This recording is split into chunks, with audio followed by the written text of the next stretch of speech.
the government of the people. Before we were in power, we never had TVET colleges in Majuba. Now we are having 6 of them. That is the investment. That is the investment the government of the people is doing to the younger generation of our country, because we need to invest to the younger generation. We had a number of meetings with the Majuba TVET student in order to correct the issues that are being raised here. I think the audience in this room will agree with me that the board of NSFAS have been fired because of the irregularities that are there. We are taking accountability and making sure that we are correcting whatever challenge that is being faced by the students, because we want those young people to benefit and change the lives of our people, especially in this district in particular. Let's get a response from the IFP as well. Thank you, Mrs. Zwane. Well, it is not a fact and it's not true to say previously we did not have TVET colleges. We were having technical colleges of education. They were still there. And then they changed these institutions which we used to train teachers, the College of Education. And then they changed them to TVET colleges. So those were still there. There's nothing new about that. You know, as the IFP, we are saying when we delivered our manifesto, we touched on the issue of education in South Africa. Then we said we are going to make sure that we fill all the vacancies in all the schools that we're having in the province. As we speak now, teachers are marching to Union Building, they are marching to Cape Town Parliament to say they are not employed, but they are educated. So as the IFE, we are going to make sure that all those who are educated are employed. All teachers are going to be employed, and even those who are teaching grade R's. As we speak, KwaZulu-Natal, those teachers are being undermined. They are not paid fairly. The IFP is going to make sure that all teachers are treated equally. But does it address the issue of NSFAS that you were asked by one of the audience members here? The NSFAS issue, well, it is known that there is corruption in the distribution of monies of the students from the NSFAS. The board has been fired. But firing the board is not helping a problem, because still learners are not getting what they deserve. Learners are not paid. So as the IFU are going to make sure that we fix that. If we fix those who are known to be involved in this corruption, they must be brought into books, including the minister, Mr. Plate Zimande. If there is any way where he is liable to this disjuncture of distributing the funds, then he is also to be brought to book. All right, briefly, let's go to the ATM. Address the issue of the colonial master. That's the question you were asked about this education in the country. Thank you very much, Makumalo. As the African Transformation Movement, we believe that the education system and the economic system that is currently in play in this country are actually linked. Because you'll find that the education system that we are currently in this country does not speak or does not promote the mineral resources we have in this country. The problem that we have is that the education system is not speaking to what we actually have as a country. I'm pretty sure that there are people here who have never seen a piece of gold in their life. They've never seen what the coal that is used to make electricity. But we have them in abundance. But the education system we have is moving us away from what we actually have. They are promoting job seekers instead of creating job creators. All right. So now when you talk about the economic activity, we believe that the township economy is... Please hold that thought. Please hold that thought of the township economy. We're going to come back to you just after the news. We'll pick up from where you left off. And Musa is standing by.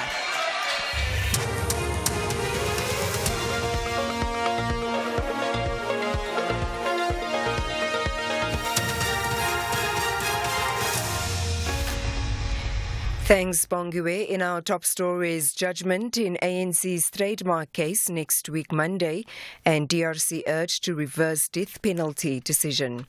Good afternoon. We start with election news.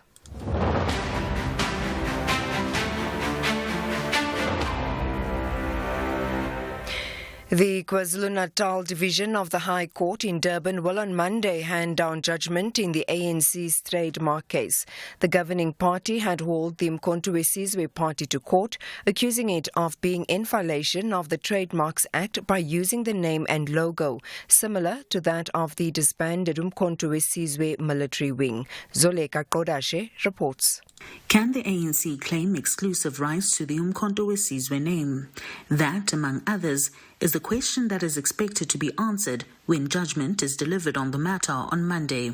The ANC had anchored its arguments on the common law principle of passing off, that is, a misrepresentation of an association. The party believes the use of the name by the new party would lead to voter confusion at the May polls. The city of Johannesburg is facing a severe crisis as its water and sanitation infrastructure is on the brink of collapse. Earlier this week, News 24 reported the collapse of the city's water and sanitation grid appears to be imminent due to a lack of funds available to maintain and replace the ever-aging infrastructure. Water authorities say the water challenges and collapse of infrastructure backlog are affecting the city's economic growth. Joburg Water has budgeted only 7.3 billion rand for infrastructure renewal over the next 5 years, which is well below the required 64 billion rand for the decade.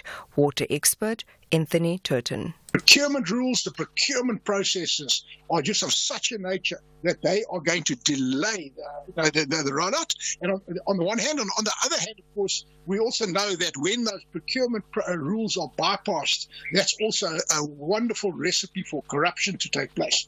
So we're in that dilemma now between the need to speed up the rollout on the one hand, and the prevention of the corruption of the system on the other.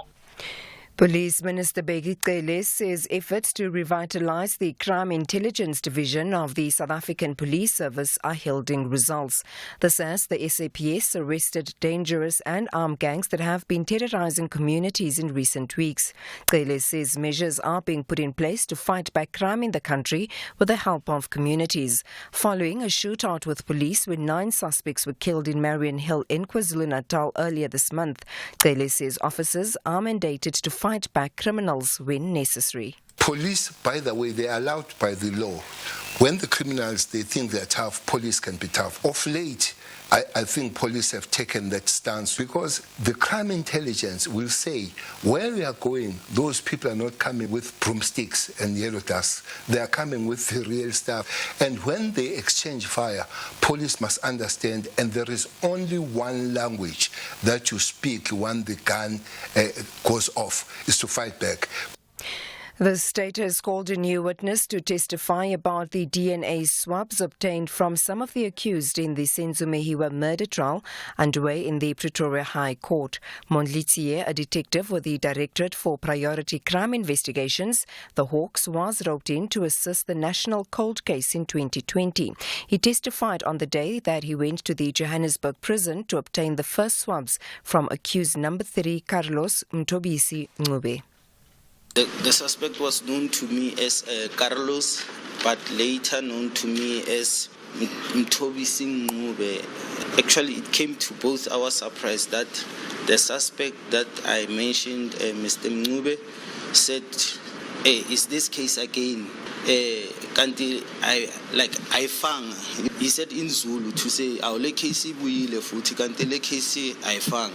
You know, saying, "Is this that same case? This case, I thought it was dead. Is it coming back?"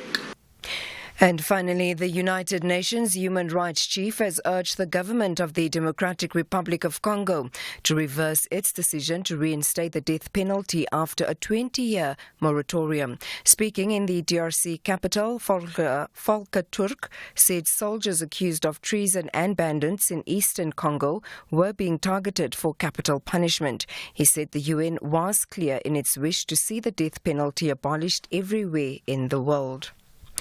Recapping the top story, the KwaZulu-Natal division of the High Court in Durban will on Monday hand down judgment in the ANC's trademark case. For SFM News, I am Anne Musa.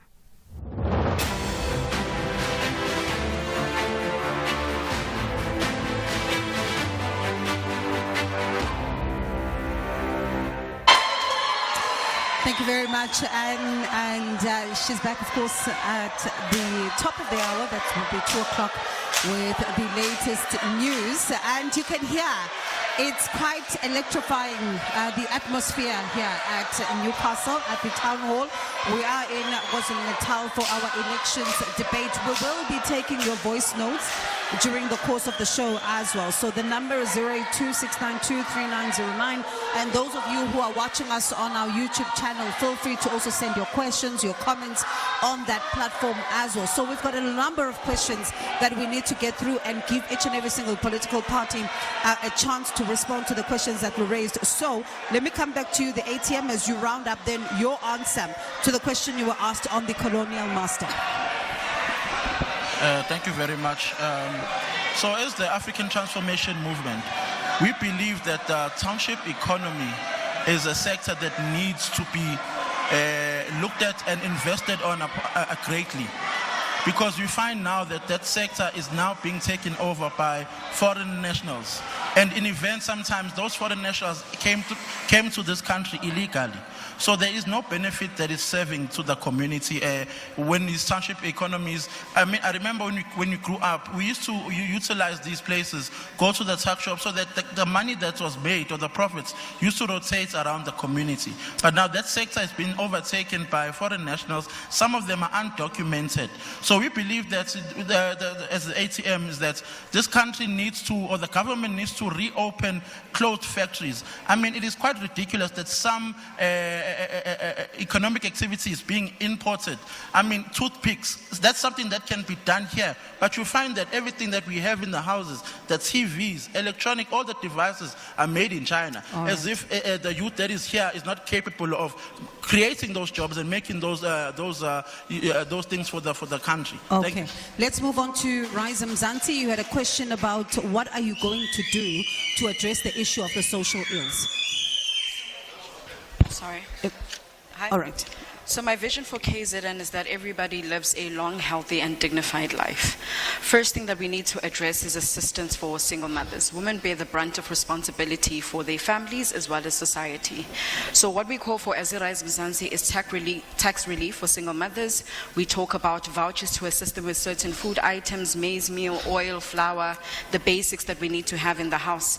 We have a whole lot of 35-year-olds and above who are not working and cannot access opportunities to employment, opportunities to education, as well as grants as entrepreneurs. So what we say is that they have to be able to have skill centers in communities so that they get technical skills. We speak about civil society being at the center of the work that we do. We saw this during COVID, we saw it during the July riots. Civil society came out in the numbers, but NGOs, NPOs are never supported in terms of funding and resources. And what we say as Rise Mzansi is that we will prioritize to make sure that they have some sort of funding and resources to be able to do their work.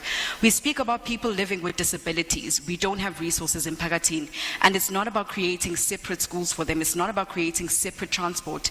It's being able to integrate them in the current schools and the current transport system so that asbalatile as well as in our society. All right, let's then go to Action SA. You were asked about the creation of jobs in KwaZulu-Natal, and of course the big question was how those jobs are going to be created and where do they come from?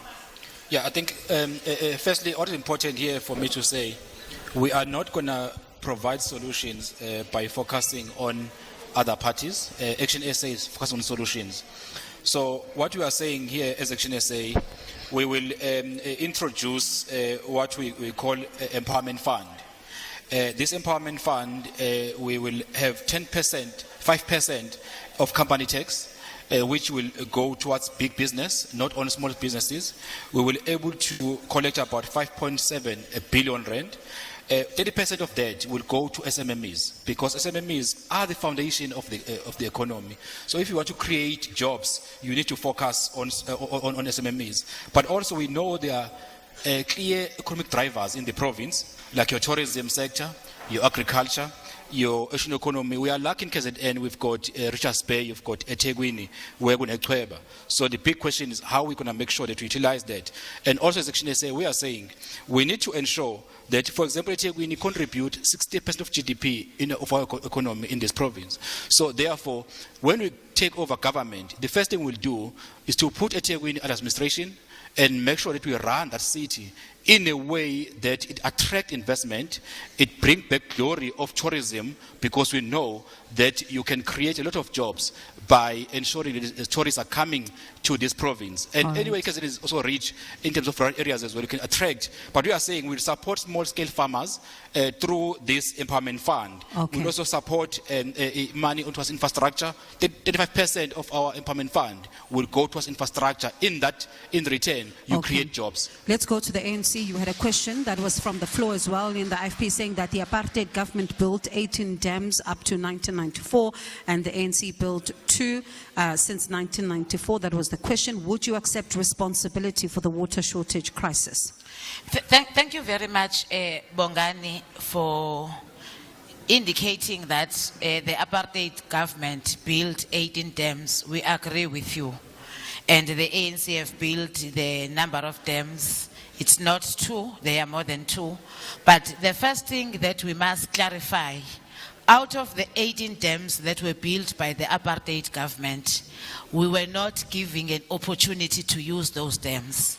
Some of the district municipalities, our water service authority, and some of the local municipalities are water service authorities.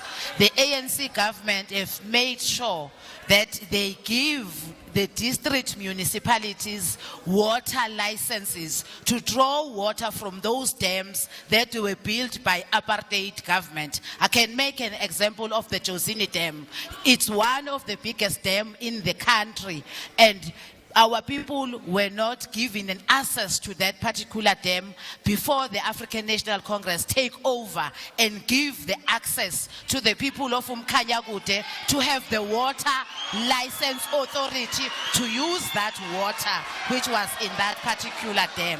So having so many dams that are not providing for our people, it's of no use. It's important that you have so many dams, and those dams, they provide for our people. So before I move on, let's answer his question then. Do you take responsibility for the water crisis, the shortage crisis? We are not taking the responsibility for the water shortage crisis. I was trying to explain that one of the districts, like Umkhanyakude, they have given the district the water service authority. Like here in Majuba, the ANC is not in control. It's the district municipality that is supposed to provide water to the people of Amajuba district. And also people of Newcastle, as Newcastle local municipality is the water service authority. And the Minister of Water and Sanitation is up and down trying to assist this district and municipality in terms of securing water for the communities. So we are providing the resources, but people that are giving the resources, they do not have the required capacity. Let's move on to another question. The Democratic Alliance, you had a question saying Newcastle has, some serious water issues.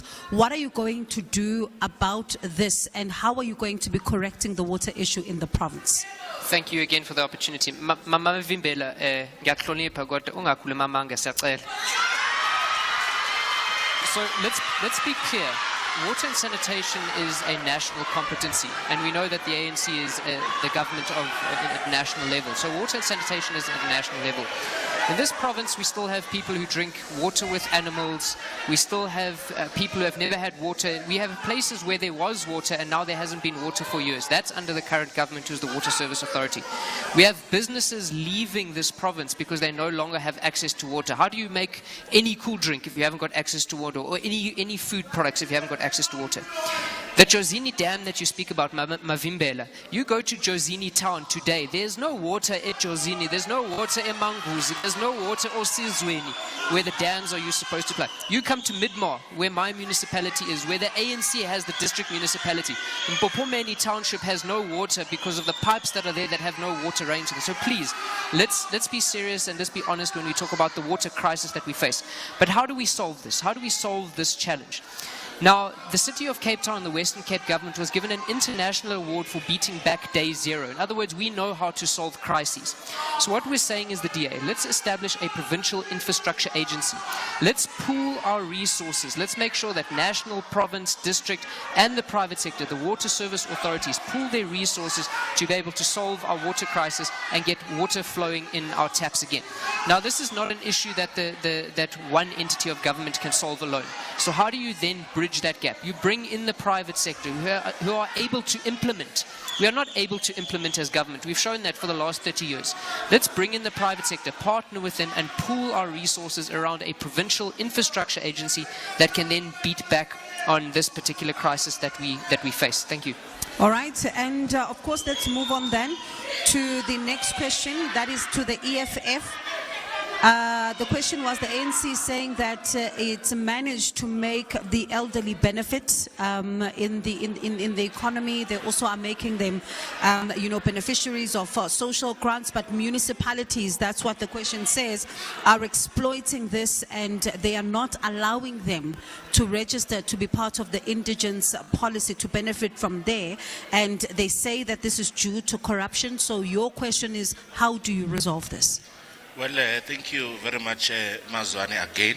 As the economic freedom fighters, we would like to also, again, allude on the fact that we are the only organization that has practical solutions and solutions that speak to the lives of our people. Number one, the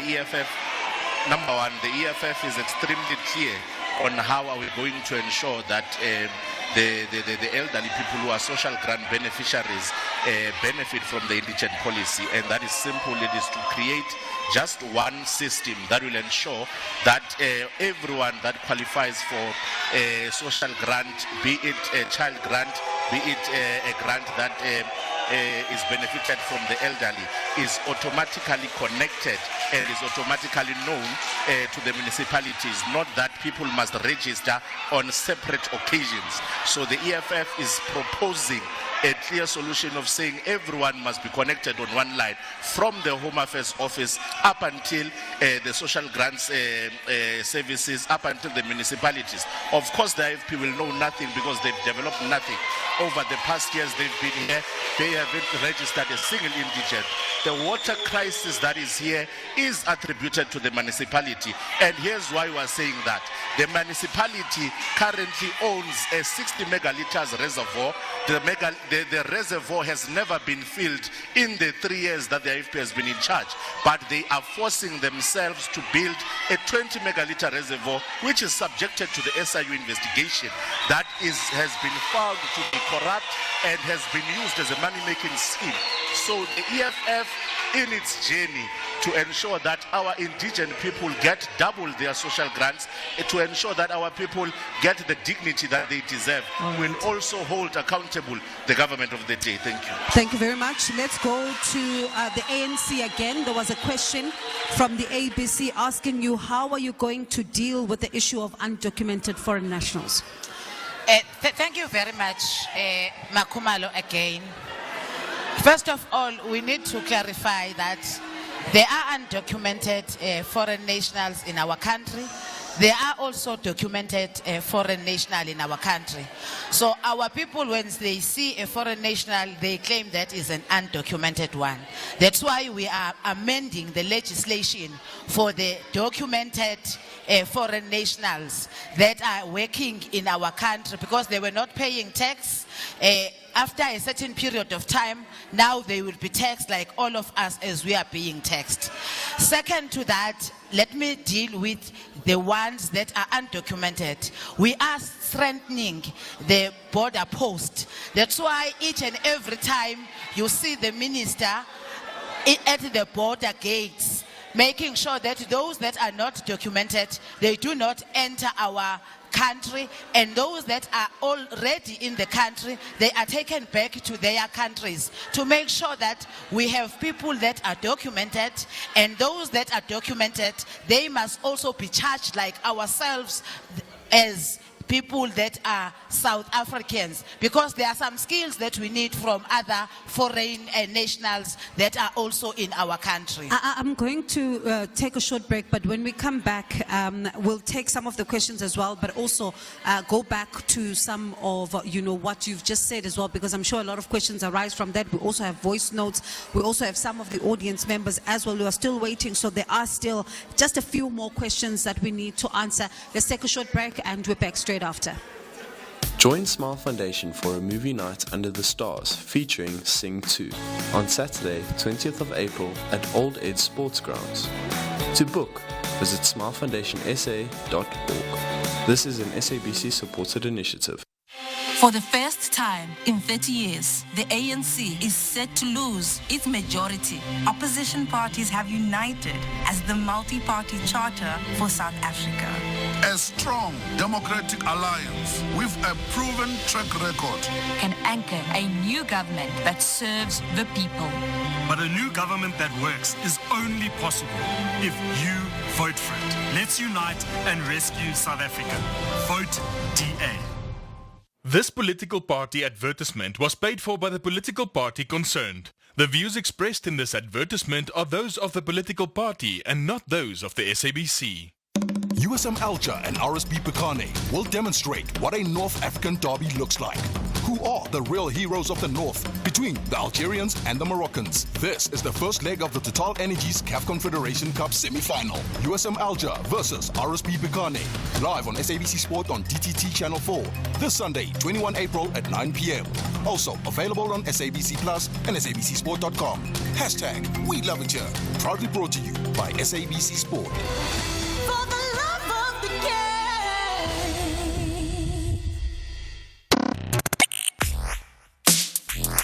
Let's have the conversation. WhatsApp voice notes on 0614 104 107. Hi, Bongiwe. I'm Chulani Kunene from Newcastle. Bongiwe, can you ask the IFP and the ANC what happened about this Suri share in Section 7? There are a lot of things, problems. They are leaking everywhere, but they said they're leading us. Good afternoon, Bongiwe. It's Brian Mabai from Protea Glen. My question to your panelist is, what are they going to change in South Africa? Since they are promising jobs on their manifesto, yet they are failing even to save jobs. And what are they going to do with the issue of race division? Because every time they speak a race issue. And the other matter is that why don't they scrap the 350 relief grant and create the jobs that they are promising people, not just the manifestos. People don't eat manifestos. Brian Mapai, Protea Glen. Good afternoon, Mr. M. Captain. The way I understand, some analysts is talking about in Cape Town, and if Zuma become a parliament, and then he will cooperate, he will work with the ANC, and really, I mean, it's going to be power sharing really. But I didn't know that, so I learned a lot of things in the last week in Cape Town. Because Zuma, he will come on, but he will work with the ANC. I mean, it's better really. But all other Action A and all that, and the McKinsey and all that. They're coward because they won't talk about the foreigner really. When you're campaigning, don't talk about the foreigner, this and that, and really. Stop hating human being. Particularly Action A and what they call McKinsey, this guy. I mean, he's a sick man really because he's talking about the foreigner and this really. And he forgot at the end of the day, I mean, all of us, we are transit this wall. I mean, if you want to hate the foreigner, go and sit there next to Trump really, I mean, really. And be part of apartheid and all that really. Bongiwe Zwane on SAFM. All right, thank you very much for staying with us. It is a bit, noisy on this side, so some of the questions I was able to hear. But there is, of course, that first voice note that was directed at the IFP and the ANC. And if the team can just help me there to be able to just type some of what was asked in that specific question, because they were asking about what happened to something. That's a question directed to the IFP and the ANC. And that is a resident of here in Newcastle who was asking that question.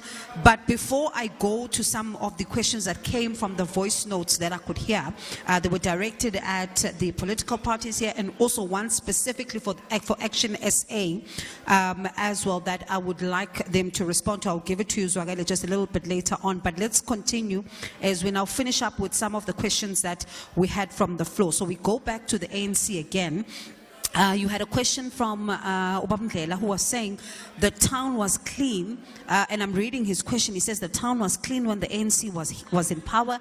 There were many job opportunities. Now he's asking, how does the ANC feel after seeing the state of Newcastle and the resources that were invested here, and how much was invested by the ANC to make sure that this district does not collapse totally? I hope I've captured your question correctly. Thank you very much, Makhumalo. I think you have captured the correct Okababa Undlela kahle. First of all, as the African National Congress, we are very worried and we are very sorry for the people of Amachuba as they are experiencing these challenges. But the solution is with them. They must change their vote and vote for the African National Congress, because they know while the ANC was in power, they were having clean roads, they were getting services. Then the other question was talking to the investment by the very same African National Congress. I'm going to talk just on the textile industry. The African National Congress have invested 47 million to the textile industry to revive the economy of this town in particular. That investment is in Emadadeni, where our people are living.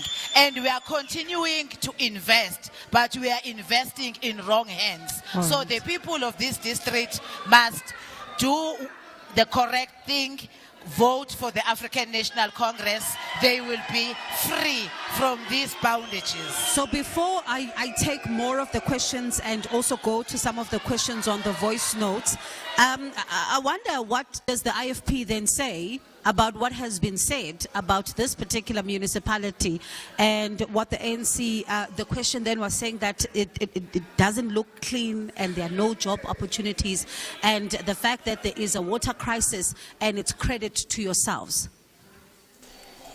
Thank you, Mrs. Zwane. It is not true that the town is no longer clean.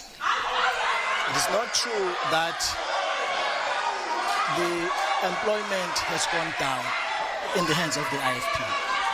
When the IFP took over, it was able to bring back people who were retrenched by the municipality. May we also try to just hear some of the answers? Thank you very much. Bringing back those people is a symbol that the IFP is caring for the unemployed.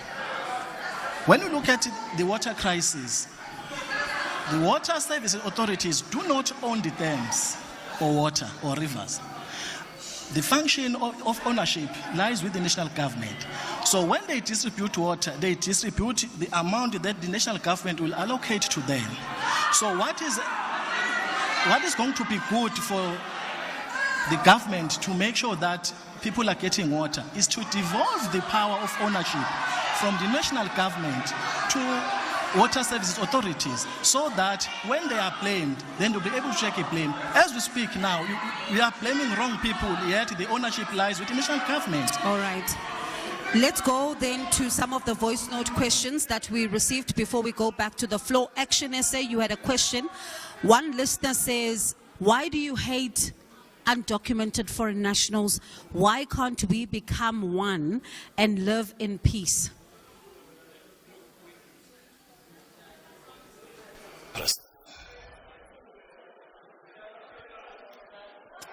All right, that's while we still wait for Zwagale. Okay. Yes, go ahead. Yeah, look, thanks for the question. We don't hate illegal immigrants. We love South Africans. We love South Africa. So there is no way, as Action SA will compromise. We are saying we are putting South Africa first. So we are not also promoting any form of violence. All we are saying within our laws, we must protect our country, we must protect our economy, we must ensure that our borders are secured. We don't subscribe on the notion that a minister must sit on the border gate, as I heard. We are saying we must ensure that our laws are clear, and those who are in the country illegally, we are saying we accept those who come to invest in our country, who come with special skills we need in our country. We accept that. We're not rejecting anyone who's just a foreigner. We are saying, but you can't allow, there's no country in this world where you go as an illegal foreigner, you do as you please. We just recently had Mazwane, a situation where foreigners from a certain country, I think it's Nigeria, were fighting with police in our country. How is it possible that people come from other countries and really fight with our law enforcers? We can't allow that as Action SA. Okay, there's one voice note as well which had a multiple questions, so I'm going to give them to political parties at random. ABC, the gentleman was asking from Protea Glen, why are we 30 years on still afraid to discuss race issues in South Africa? Well, I think we have to agree that the Union of South Africa of 1910 was based solely on white supremacy doctrine. And the reason why we are where we are now is because the liberation movement, the African National Congress, sold out and completely disregarded the critical importance of traditional leadership in the development of the South African native.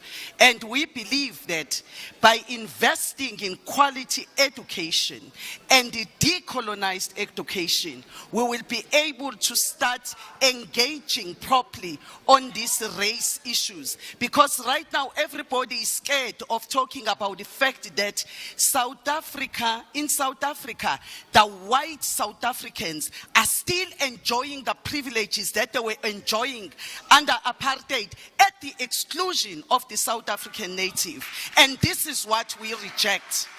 All right, Ndumiso, one of the questions, and in fact, let me stay with this question because they asked for multiple political parties to pronounce on this one. Why, in your view, is South Africa still afraid to discuss the race issue?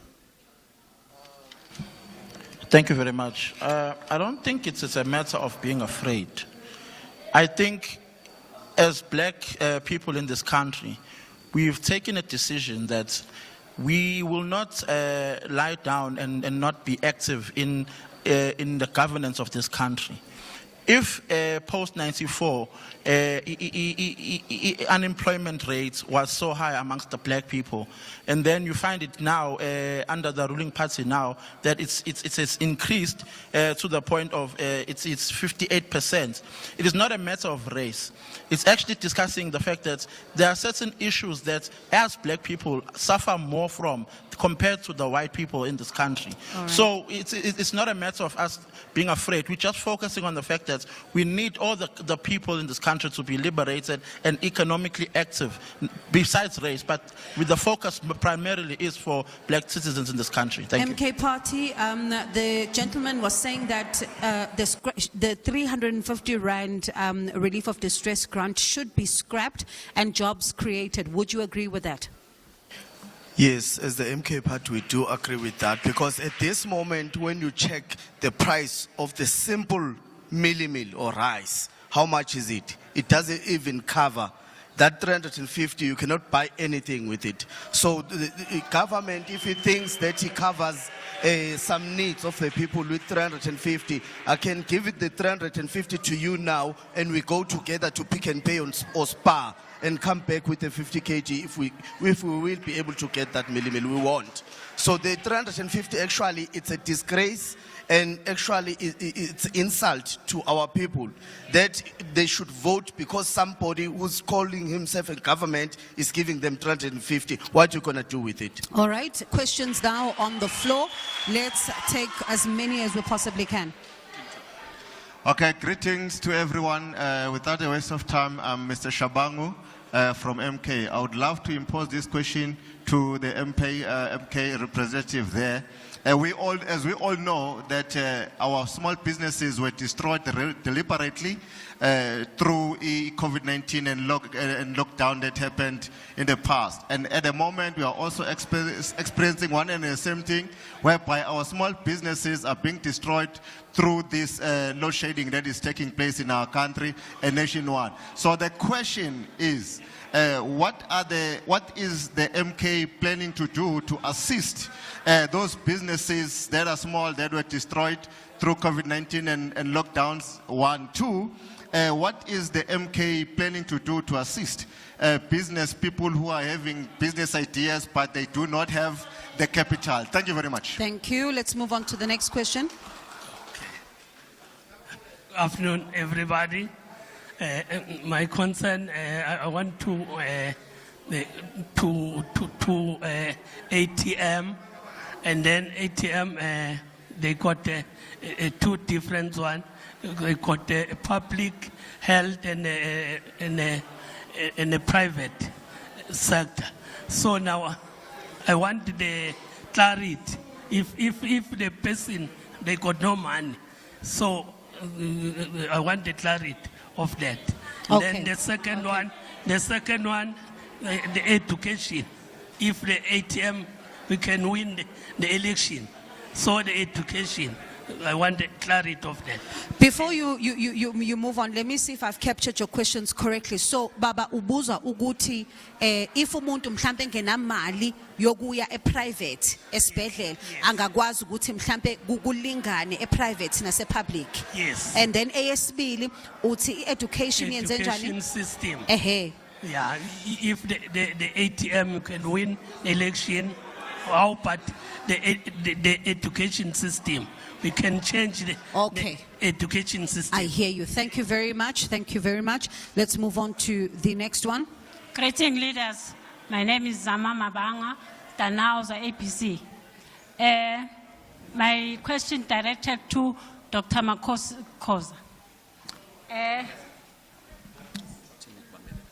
On traditional leaders as the killing of Amakosi and Izinduna in our province, what should you do with that as a party?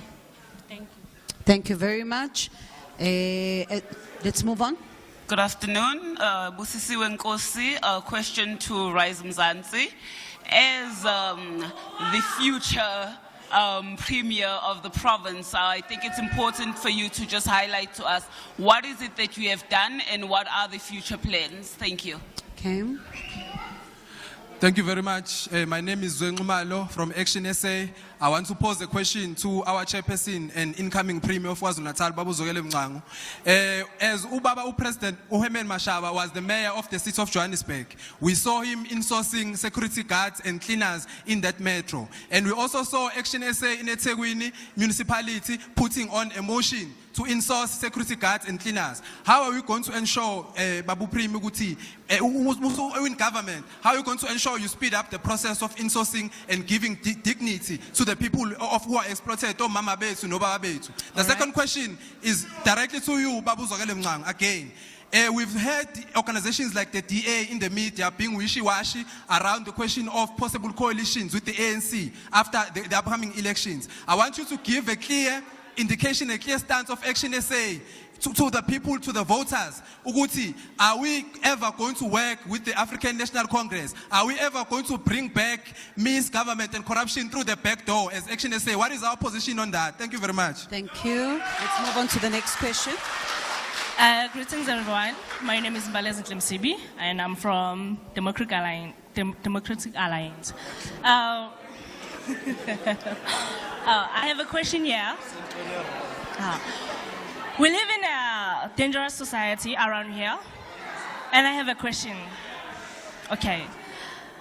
I wanted to ask that, what will Democratic Alliance do to prevent crime? Okay. Because we live in a very, very, very dangerous. All right. Thank you very much. Can we just take a brief question before we go for a break? No, thank you very much. My name is Mangoba Dlamini, member of the regional command team. As a first point of departure, we must be able to describe these political parties standing there, including the DA, that the DA is a racist party.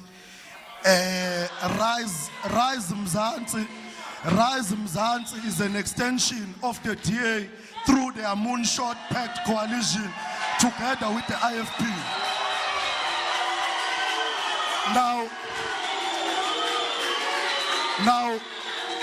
Now, Christopher Papas has no moral ground to speak about issues of black people because he does not have a lived experience of black people.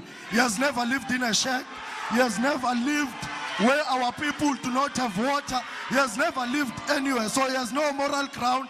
Anyone who rejects the expropriation of land without compensation is inherently racist. So we're not going to stand here and listen to Chris Papas masquerading as a person who loves black people. What is your question, sir? My question is now. In fact, before you ask your question, because it's taking a while, can we just take a short break and then we're back straight after? Nna lebitso la ka ke Bonolo Moahlodi ba ntse ba re ke Miss B, Morara Miss T, Moahlodi, the Bonnie B Bonbon. And we'll be now playing Kena on Mondays at 4:30. The day has changed, but the time slot hasn't. So if you're interested in news that's happening with us kids and our peers around the world, don't forget to tune in. See you there.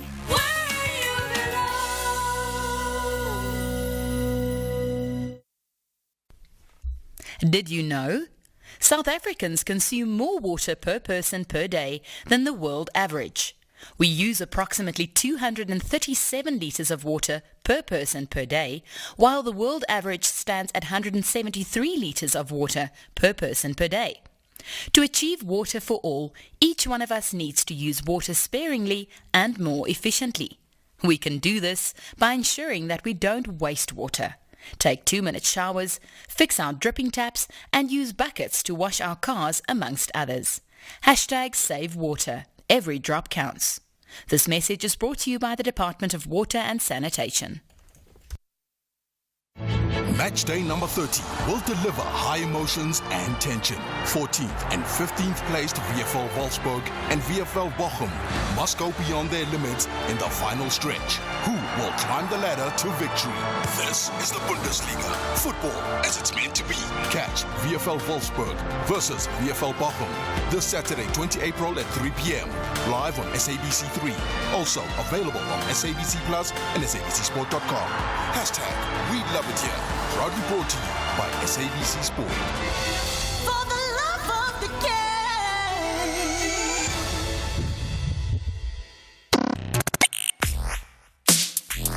Let's have the conversation. WhatsApp voice notes on 0614 104 107. Good morning, Sister Bongiwe, and good morning to all political parties represented there with you, Sister Bongiwe. It's Friday Tracker coming from Northwest, heading to KZN. Sister Bongiwe, one thing in common that the political parties have is that they want to save the people of South Africa. Did it ever cross their minds to come together and be one thing and speak in one voice? Afternoon, Bongiwe. Tata Mandela said, South Africa is for the people who live in South Africa, whether white, black, Indian, colored, because they didn't ask God to make them white, colored, or Indian. They must blame God. So Umkhondo Wesela must go to DRC or Sudan if they want to make this country ungovernable and chase other people away. Because if you chase other ethnic group away, the investors will also go away. Thank you, Bongiwe.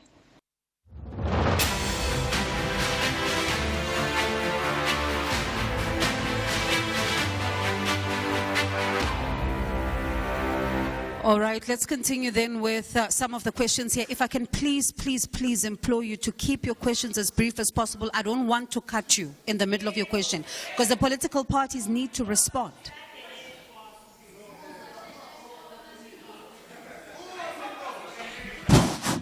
No, thank you very much. Let me be very short like a miniskirt, but long enough to cover all the basics.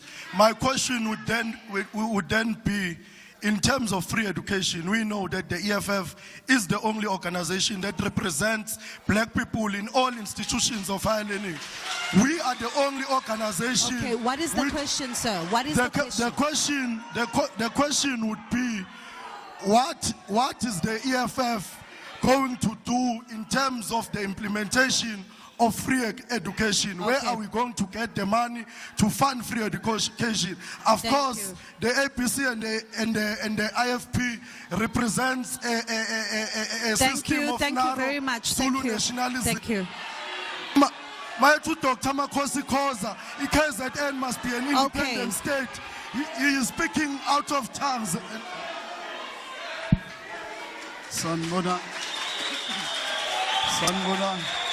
Okay, let's move on to the next one, please.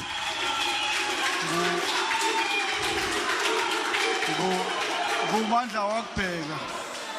Amandla kubheka from African National Congress. I just want to pose my question to those so-called, they are true revolutionary. They say they are true fighters of the land. I just want to ask one thing.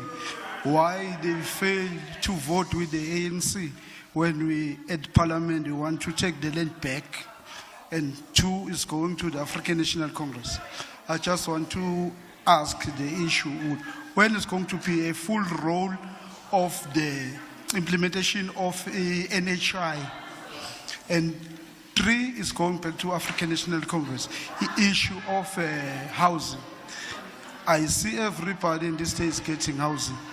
I just want to check some they are having two houses, each person would. How is a policies to have a house in South Africa? That's all. Last and for all. Sibonga kakhulu, program director, his name.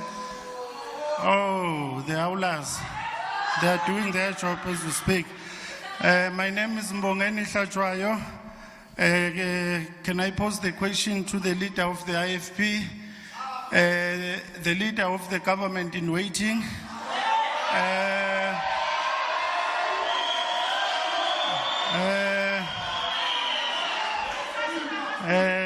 Angibathamsele okokuqala sifisa ukwazi ukuthi lithini plan le-IFP in terms of eradicating crime and corruption and ensure that all those who stole the municipalities' money and stole the purse of the government are brought to book. That is the first question.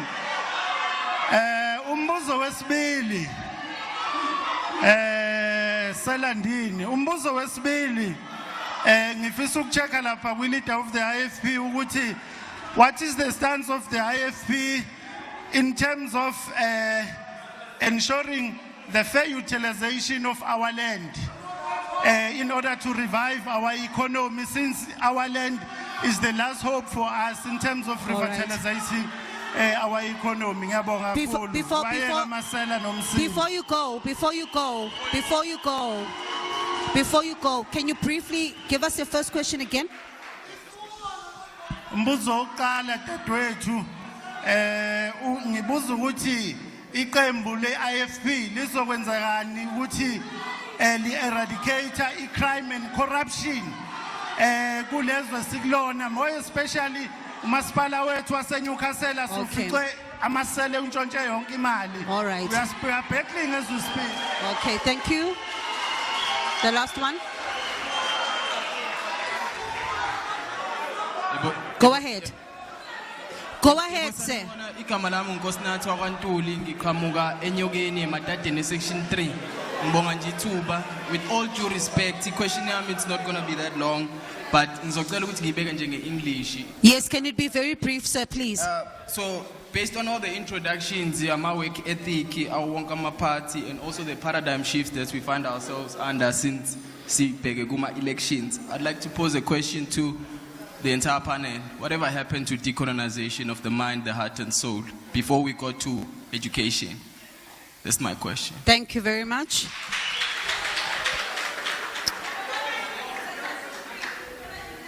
All right, let's then start with taking some of the answers. In fact, before we do that, I'd like us to take a short break. Then we come back with some of the very brief answers so that we're able to fit everything in the time that we're left with now. Did you know? South Africans consume more water per person per day than the world average. We use approximately 237 litres of water per person per day, while the world average stands at 173 litres of water per person per day. To achieve water for all, each one of us needs to use water sparingly and more efficiently. We can do this by ensuring that we don't waste water. Take 2-minute showers, fix our dripping taps, and use buckets to wash our cars, amongst others. #Save Water. Every drop counts. This message is brought to you by the Department of Water and Sanitation. The Northwest Legislature's Portfolio Committee on Premier, Finance, Corporate Governance, Human Settlement and Traditional Affairs, led by Honorable Aaron Motswana, will embark on public hearings throughout the province on the Division of Revenue Bill B4 2024 and Northwest Appropriation Bill on the 19th April at Ngangamudil Mulema District in Tukrani Community Hall, at Dr. Kenneth Kaunda District in Banquet Hall Potchefstroom, at Dr. Ruth Somuti Mompati in Kismet Community Hall in Vryburg, at Bojanala District in Moretele Municipality Hall. All hearings start at 10.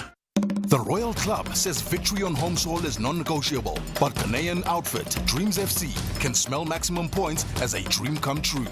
The capital of Egypt faces the capital of Ghana. This is the first leg of the Total Energies CAF Confederation Cup semi-final. Catch Zamalek Sporting Club up against Dreams FC live on SABC Sport on DTT Channel 4 this Sunday, 21 April at 6 p.m.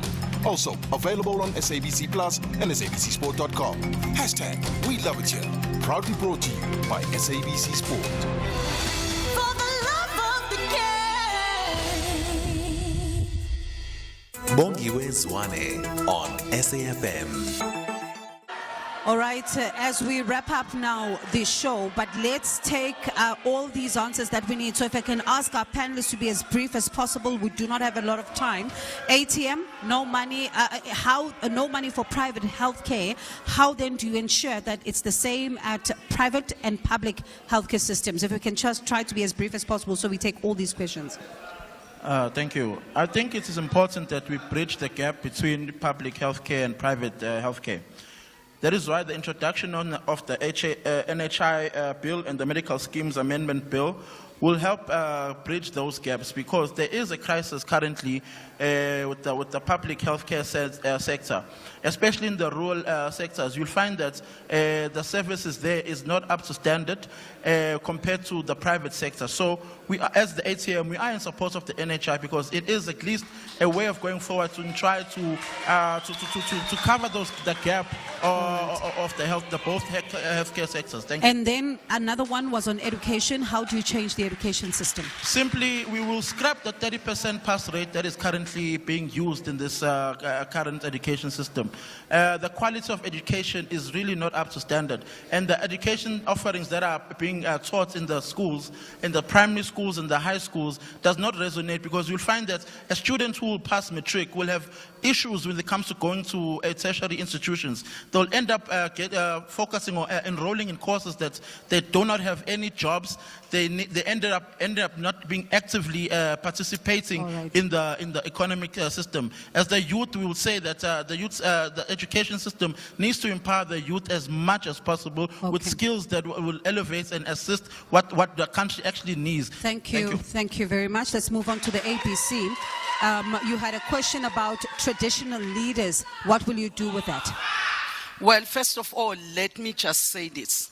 We are unapologetic as ABC for calling for self-determination of KwaZulu-Natal. We have seen how our kings, we have seen Amakhosi Etu Izinduna being murdered.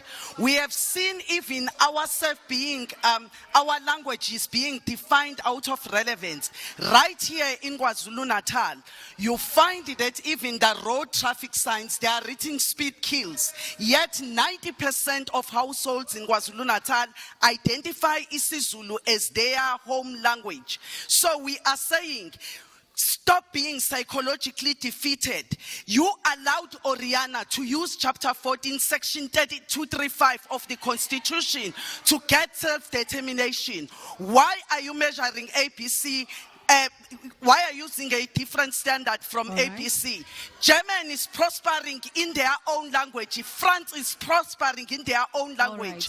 That is why we are unapologetic for loving ourselves and loving our languages. Thank you very much. Let's move on. Action SA, you had very briefly insourcing of guards and cleaners that was done in the city of Johannesburg. How do you speed up the process of ensuring that there's an insourcing of cleaners and security guards?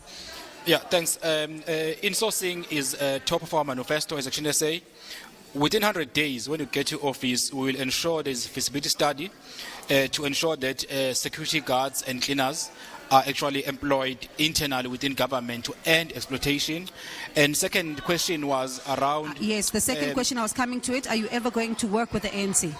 Look, first of all, I didn't want to mention other parties, but we are forced now. As Action SA, we are clear. We will never work with the ANC. We don't support what the DA have done to move away from the charter. The charter agreement, section 7 of agreement says none of us on the charter will contemplate in working with the ANC.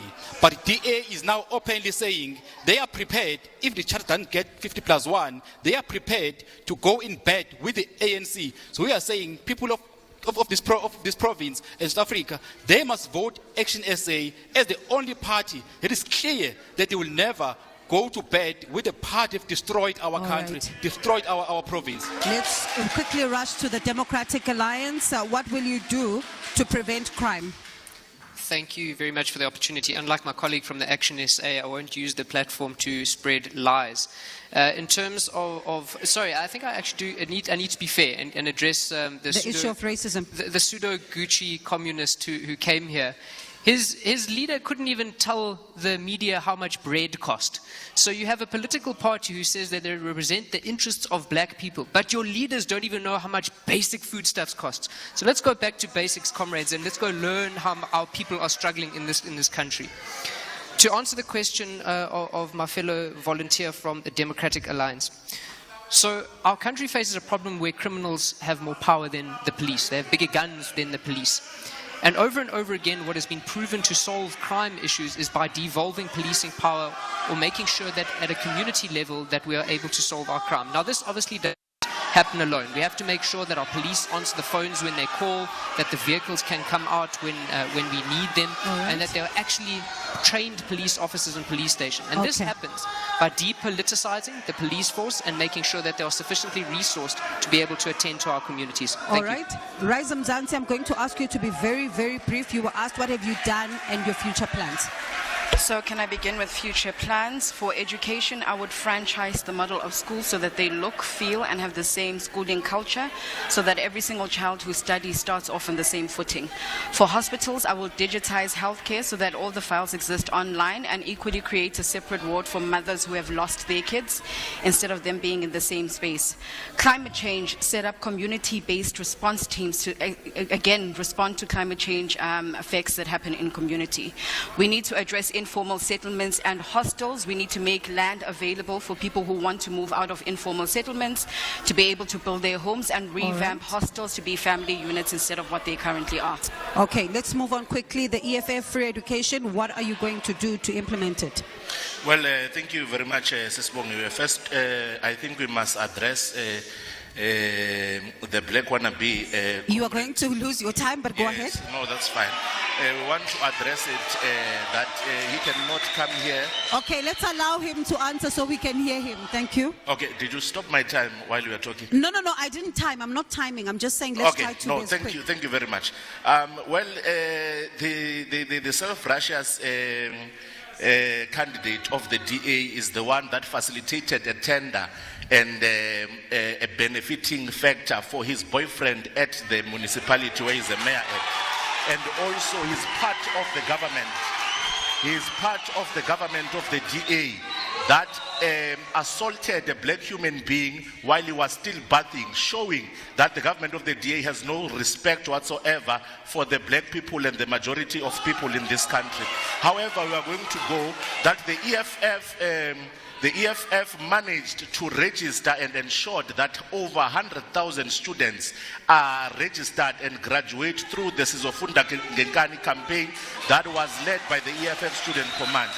Here, Bongiwe, we have the Students' Command of Amajuba that led the charge at the MTC campus of registering and ensuring that over 600 students are registered. And we are going to ensure that we tighten on the revenue collection of the country to ensure that we fund free education, to ensure that we tax the whites like Chris Papas, who are the white males who are holding the economy of the country, and also ensure that we do away with deputy mayors. Do away with Let's move on to the MK Party quickly. MK Party small businesses, what are you going to do to help them? Okay, thanks. Number one, first and foremost, in order for all businesses to be surviving and be operating formally, Jacob Zuma will end load shedding. That's number one. Number two, petrol prices. Petrol prices are the factor that affects everybody. For food not to be affordable, all the price increases that we see every corner will be controlled by the drop on petrol price. So that's what Jacob Zuma is going to do. Lastly, the triple BE concept that has been killed by the ANC government. Black people must be prioritized on businesses. That one is going to be brought back. All black business people will come back on the system and be assisted through funding, and all the processes will be relaxed. Thank you very much. Unfortunately, we are out of time. Unfortunately, it's 1 minute after 2. I was hoping we would be able to squeeze in as much as we possibly can. But some of the questions, I'm sure we've noted them. You can be able to engage with some of the candidates here in order to try and get your answers. I'm so sorry. We've run out of time. My apologies. We just had 2 more questions, but I'm being pressed for time. The news is waiting, and there's nothing I can do. And Musa is standing by. But let me thank the political parties who were represented here, the ANC, the IFP, the DA, as well as the EFF, Action SA, Rise Mzansi, ABC, ATM, and the MK Party. From us here in KwaZulu-Natal, thank you so much for listening to this fired up debate. And Musa, take it away.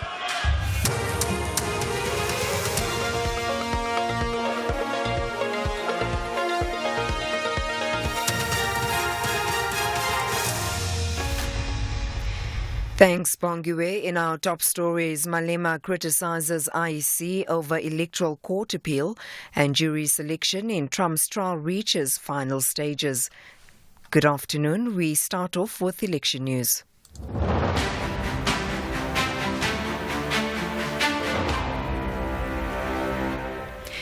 EFF leader Julius Malema says his party has 110% confidence in the IEC, but laments the mistakes he says it's making given its long experience. Malema was addressing the media in Sandton on various issues related to the May 29th polls.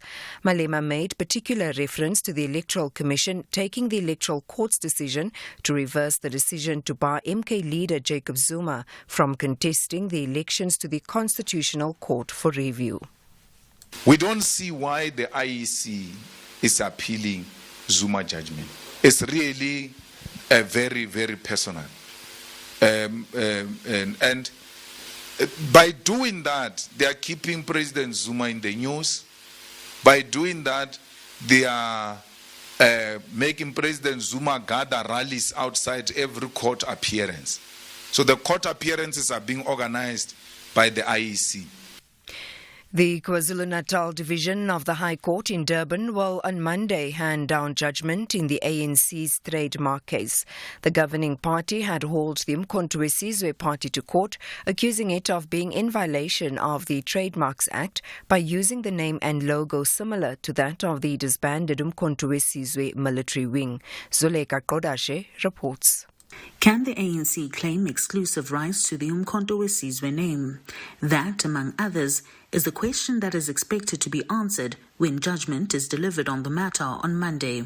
The ANC had anchored its arguments on the common law principle of passing off, that is, a misrepresentation of an association.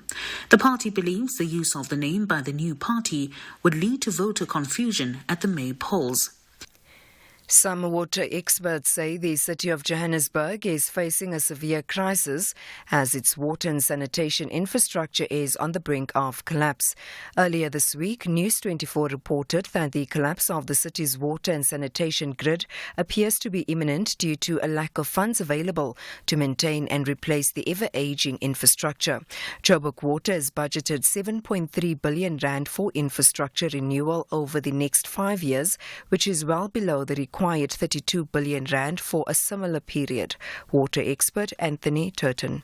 Procurement rules, the procurement processes are just of such a nature that they are going to delay the rollout. And on the one hand, and on the other hand, of course, we also know that when those procurement rules are bypassed, that's also a wonderful recipe for corruption to take place. So we're in that dilemma now between the need to speed up the rollout on the one hand, and the prevention of the corruption of the system on the other. National Student Financial Aid Scheme's briefing to Parliament has been postponed from today to an unspecified date. The meeting was supposed to have taken place at 2 p.m. this afternoon. NSFAS was scheduled to brief the Oversight Committee on Higher Education on its state of affairs in relation to governance and administration.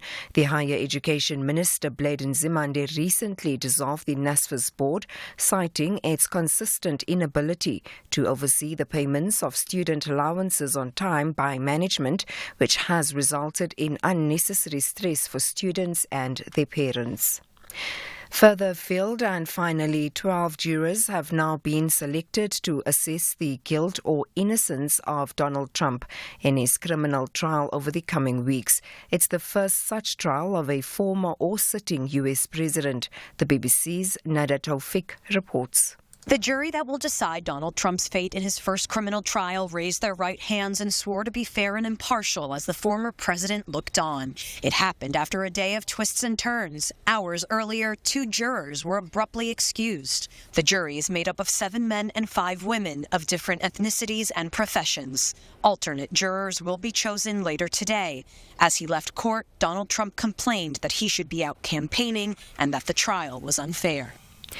Recapping the top story, the EFF leader Julius Malema says his party has 110% confidence in the IEC, but laments the mistakes he says it's making given its long experience. Malema was addressing the media in Sandton on various issues related to the May 29th polls. For SAFM News, I am Anne Musa.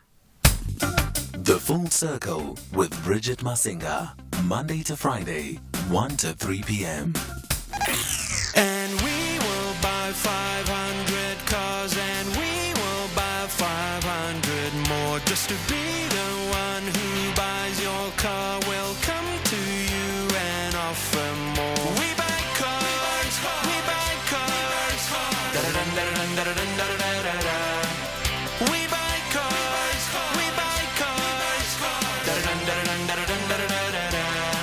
We buy cars, the easiest way to sell your car by far. For the first time in 30 years, the ANC is set to lose its majority. Opposition parties have united as the multi-party charter for South Africa. A strong democratic alliance with a proven track record Can anchor a new government that serves the people. But a new government that works is only possible if you vote for it. Let's unite and rescue South Africa. Vote DA. This political party advertisement was paid for by the political party concerned. The views expressed in this advertisement are those of the political party and not those of the SABC. USM Alger and RSB Pekane will demonstrate what a North African derby looks like.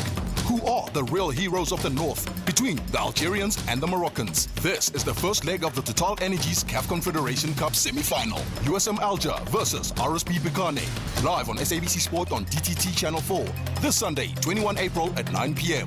Also available on SABC Plus and SABCSport.com. Hashtag We Love It Here. Proudly brought to you by SABC Sport. For the love of the game.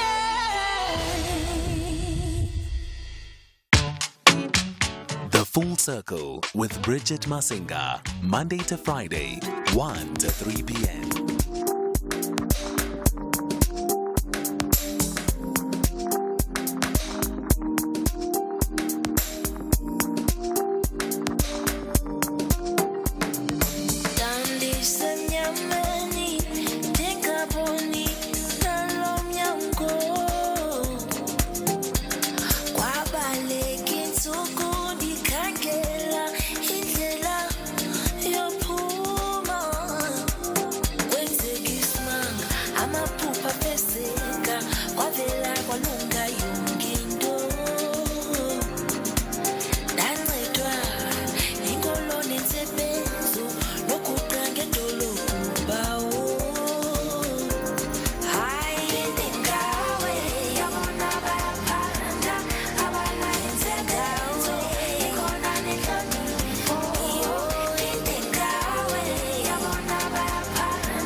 Sun Al Musician coming through on this particular one with Ami Faku. That is how we kick off the final hour of the Full Circle with myself, Bridget Masinga, on this fine Friday afternoon.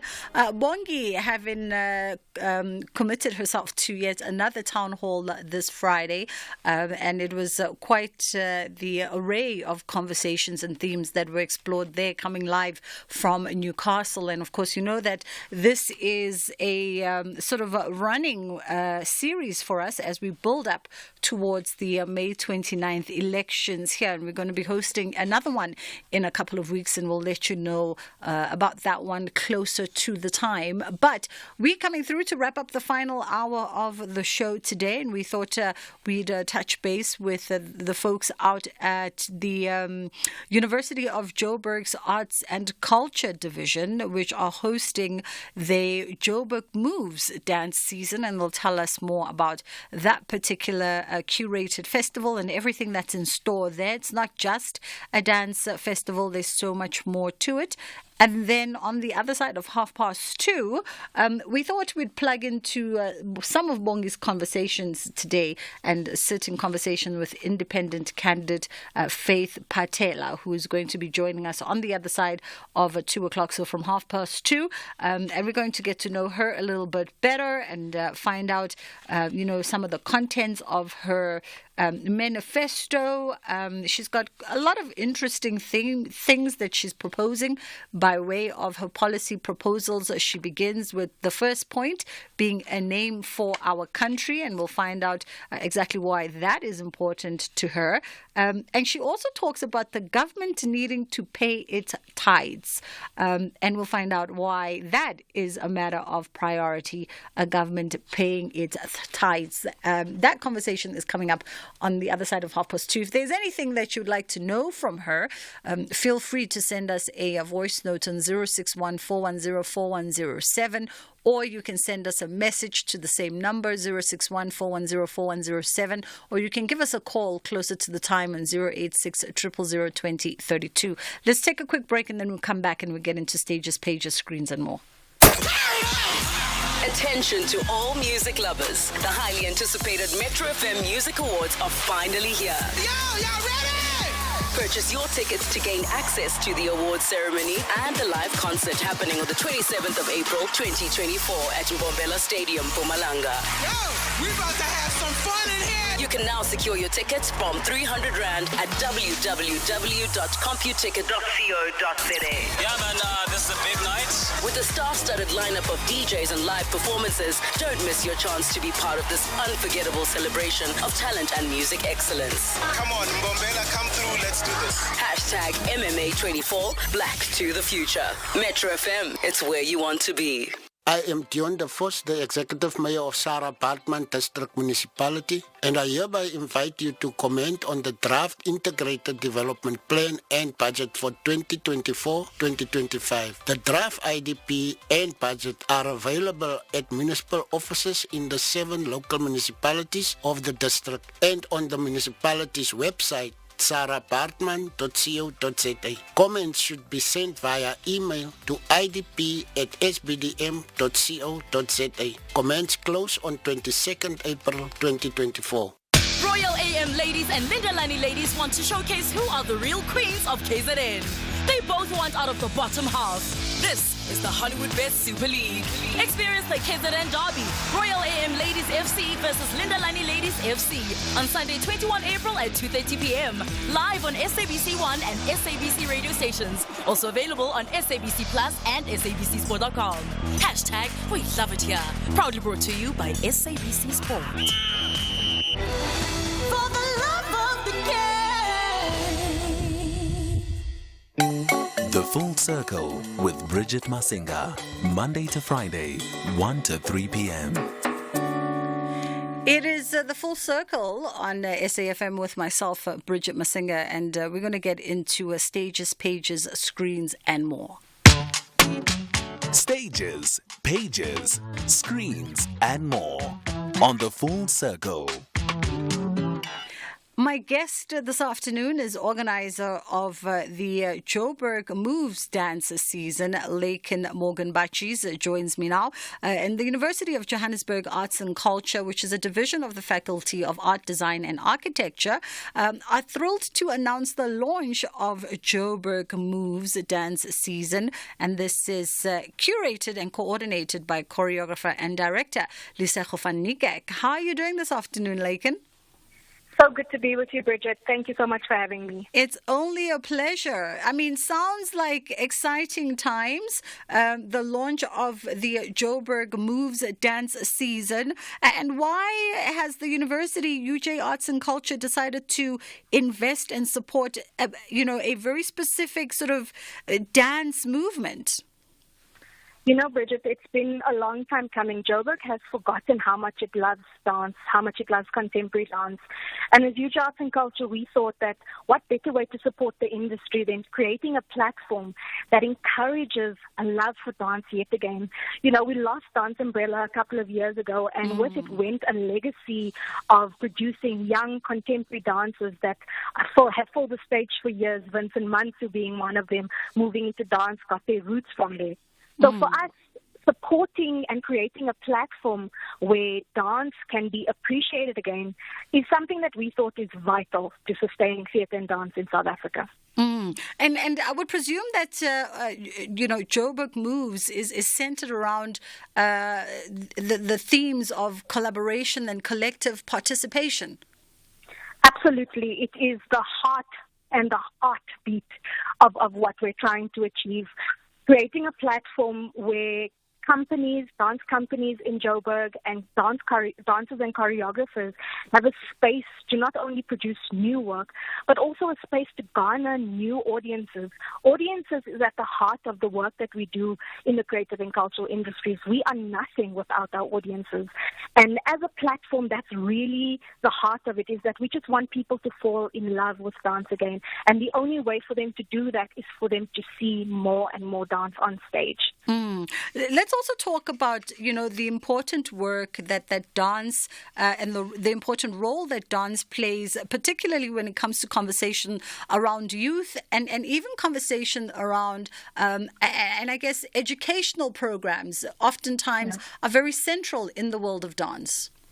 Absolutely. Dance has the innate ability and intrinsic ability to communicate a message that is a little bit difficult to understand in any sort of language. And what we're finding is that the themes that are coming out of this dance season, Joburg Moves, is questions and information around identity through Tami Chabalala's Petticoat Princess, which is an incredibly interesting story about a Kenyan runner who broke boundaries by being a strong woman who faced incredible diversities. And then we've got the Joburg Ballet with their production of Ukukanya, which talks about just taking a ballet as a European form of dance and translating it into something that belongs to us as South Africans. I think coming up towards Freedom Day, this conversation around diversity is embedded in the work that we do in contemporary dance, especially as South Africans. Absolutely. And I mean, it's a beautiful way to segue us as you tease us around some of the themes that are going to be explored on the various stages for this offering. Let us know what is on the agenda by way of some of the dance productions that enthusiasts could look forward to. And then we'll come back and we'll talk a little bit more also about the off-stage itinerary to the festival. Absolutely. So first up, we've got Moving into Dance, Utambo and Baobab, choreographed by Sunny Boy Matau and Sylvia Glasser. So Sylvia, this is her swan song.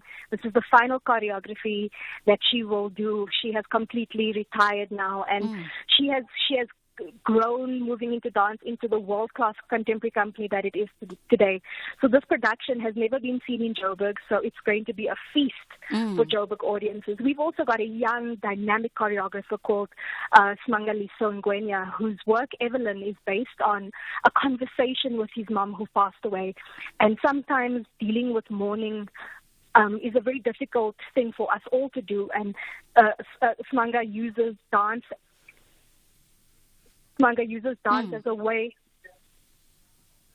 as a way to really interrogate mourning.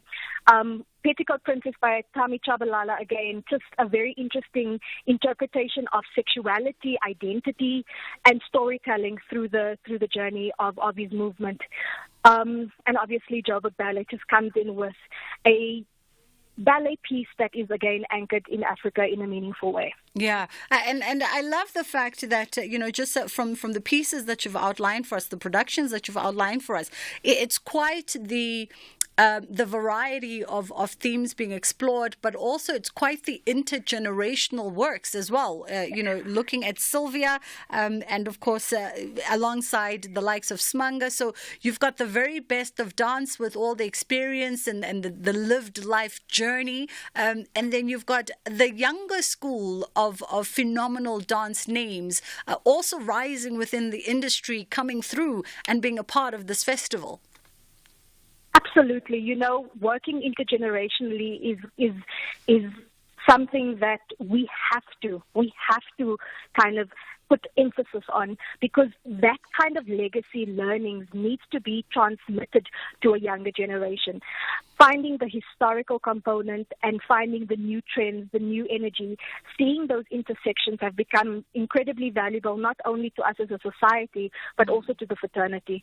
So I'm quite excited about that. And someone who specializes in audience development, intergenerational audiences are vital. We can't have the old go-go's only. We need young, dynamic people to come into the space and again fall in love with dance. Yeah, and as part of this incredible Joburg Moves dance season, Laken, you guys have also coupled it with quite the robust itinerary that's happening off stage. Absolutely, which is so vital, because the season it's not just what happens on stage, it's also what happens behind stage. So we've got a series of conversations in partnership with Assetesh South Africa around theatre for young audiences, again, this connection between intergenerationality. And then also partnering with the Stan Foundation, sustaining theatre and dance in South Africa. Stan is an incredible component in facilitating dialogue, conversations, and advocating for the sustainability of dance in South Africa. Over and above that, we've got a series of masterclasses that we've opened up to universities across Gauteng, from Afrofusion to contemporary dance to Amapiano.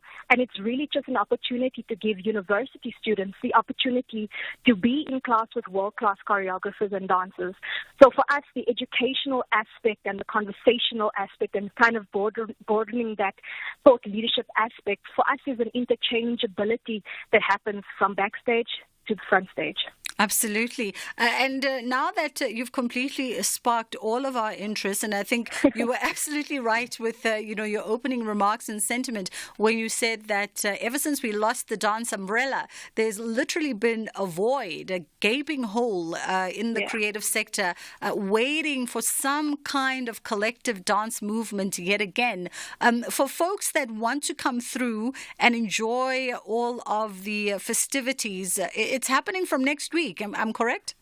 That's right. From Tuesday to Friday, we are going to be power-packed. Every night there's at least 2 performances that will be taking place at the UJ Arts Center here on the Kingsway campus.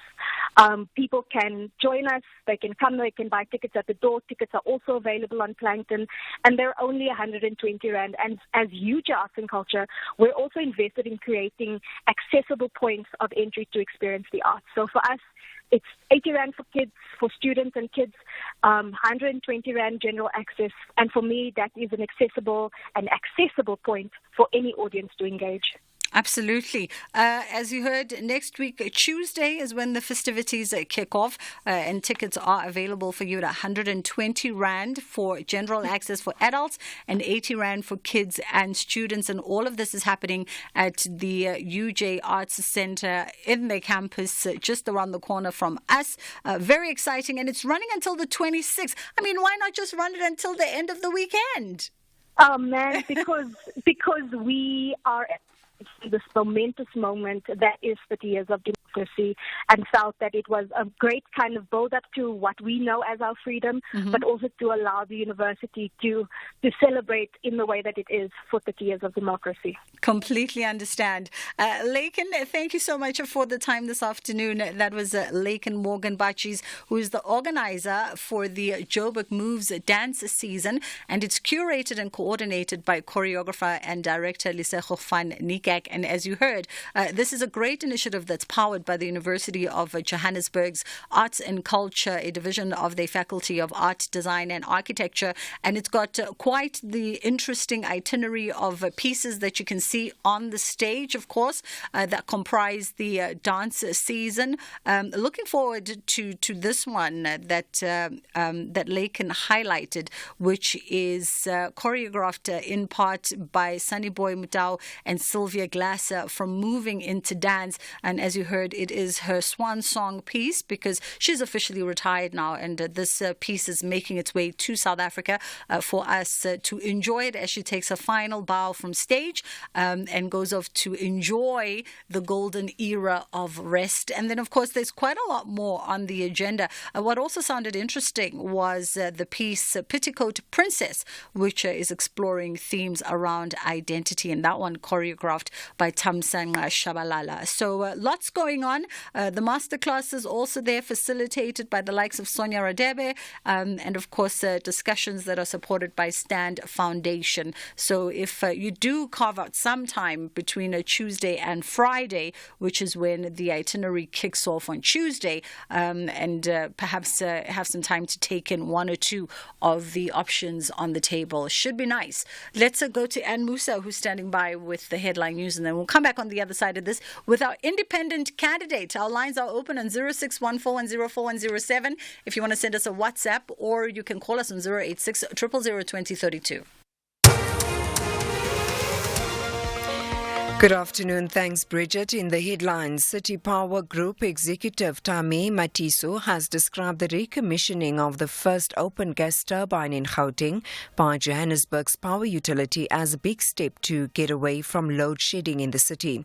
The EFF leader, Julius Malema, says his party has 110% confidence in the IEC, but laments the mistakes he says it's making given its long history. He made particular reference to the Electoral Commission taking the Electoral Court's decision to reverse the decision to bar MK leader Jacob Zuma from contesting the elections to the Constitutional Court for review.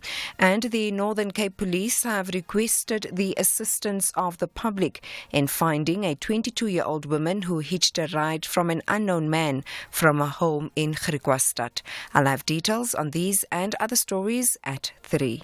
The Northwest Legislature's Portfolio Committee on Premier, Finance, Corporate Governance, Human Settlement and Traditional Affairs, led by Honorable Aaron Motswana, will embark on public hearings throughout the province on the Division of Revenue Bill B4 2024 and Northwest Appropriation Bill on the 19th April at Ngangamudil Mulema District in Tukrani Community Hall, at Dr. Kenneth Kaunda District in Banquet Hall Potchefstroom, at Dr. Ruth Somuti Mombati in Kismet Community Hall in Vryburg, at Bojanala District in Moretele Municipality Hall. All hearings at 10. Match day number 30 will deliver high emotions and tension. 14th and 15th placed VfL Wolfsburg and VfL Bochum must go beyond their limits in the final stretch. Who will climb the ladder to victory? This is the Bundesliga. Football as it's meant to be. Catch VfL Wolfsburg versus VfL Bochum this Saturday, 20 April at 3 p.m. live on SABC 3. Also available on SABC Plus and SABCSport.com. Hashtag We Love It Here. Proudly brought to you by SABC Sport. For the love of the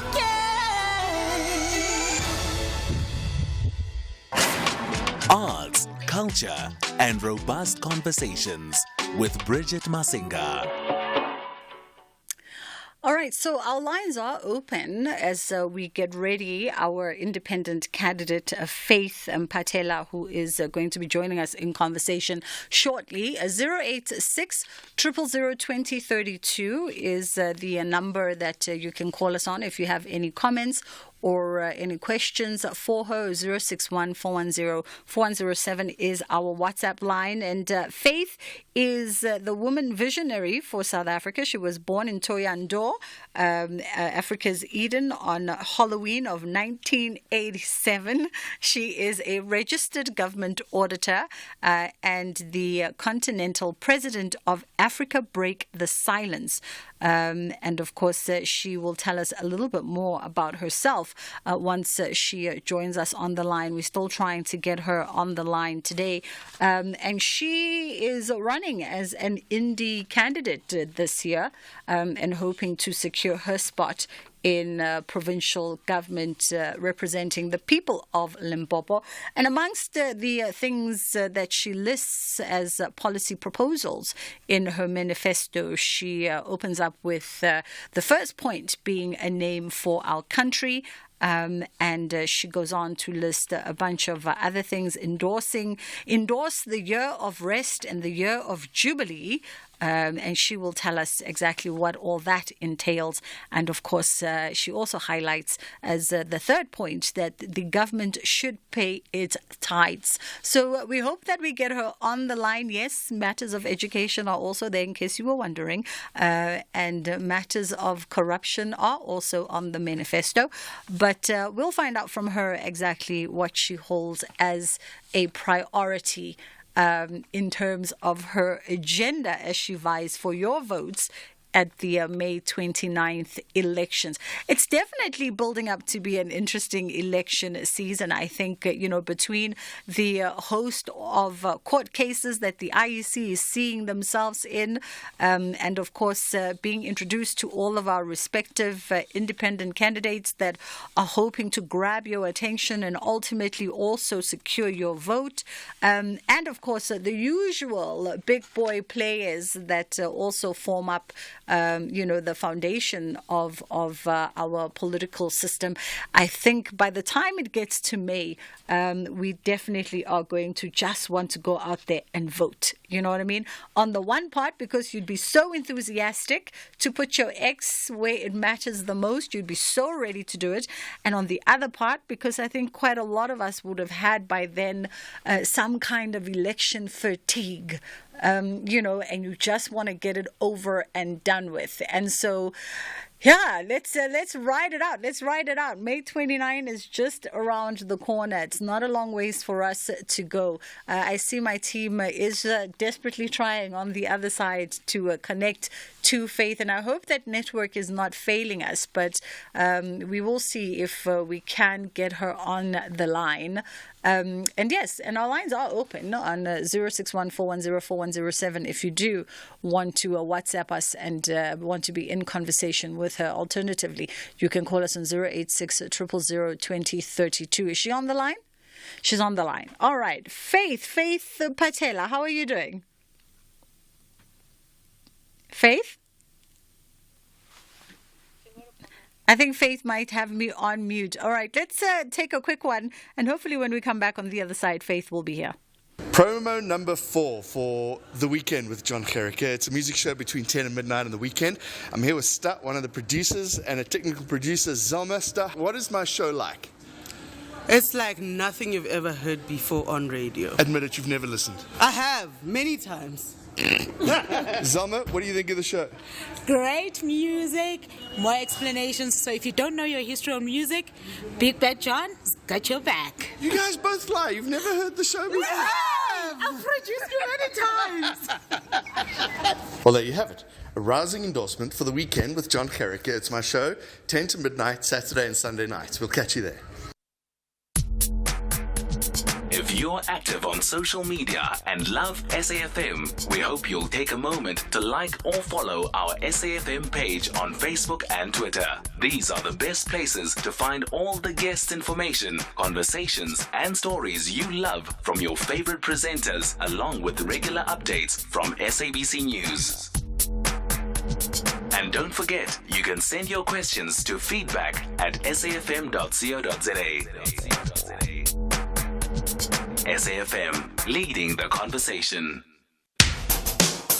SAFM has signed a code of conduct that is enforced by the Broadcasting Complaints Commission of South Africa. Under the code, we are committed to giving news that is accurate, comment that is fair, and programming that is not harmful, does not amount to hate speech, or contain violence or explicit sex. If you think we are not living up to that code, then you can inform the Broadcasting Complaints Commission of South Africa. Direct any complaints in writing to the Broadcasting Complaints Commission of South Africa. PO Box 142365, Craig Hall 2024. Fax to 011-326-3198 or an email to bccsa@nabsa.co.za. For more information, please visit www.bccsa.co.za.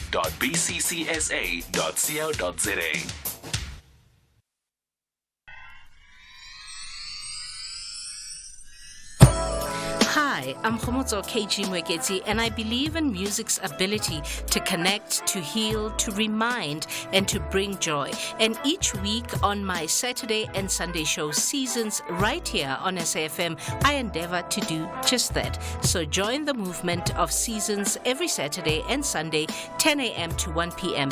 It's addictive. You might invite a friend. Seasons, only on SAFM 104 to 107 nationwide with me, KG Mweketi.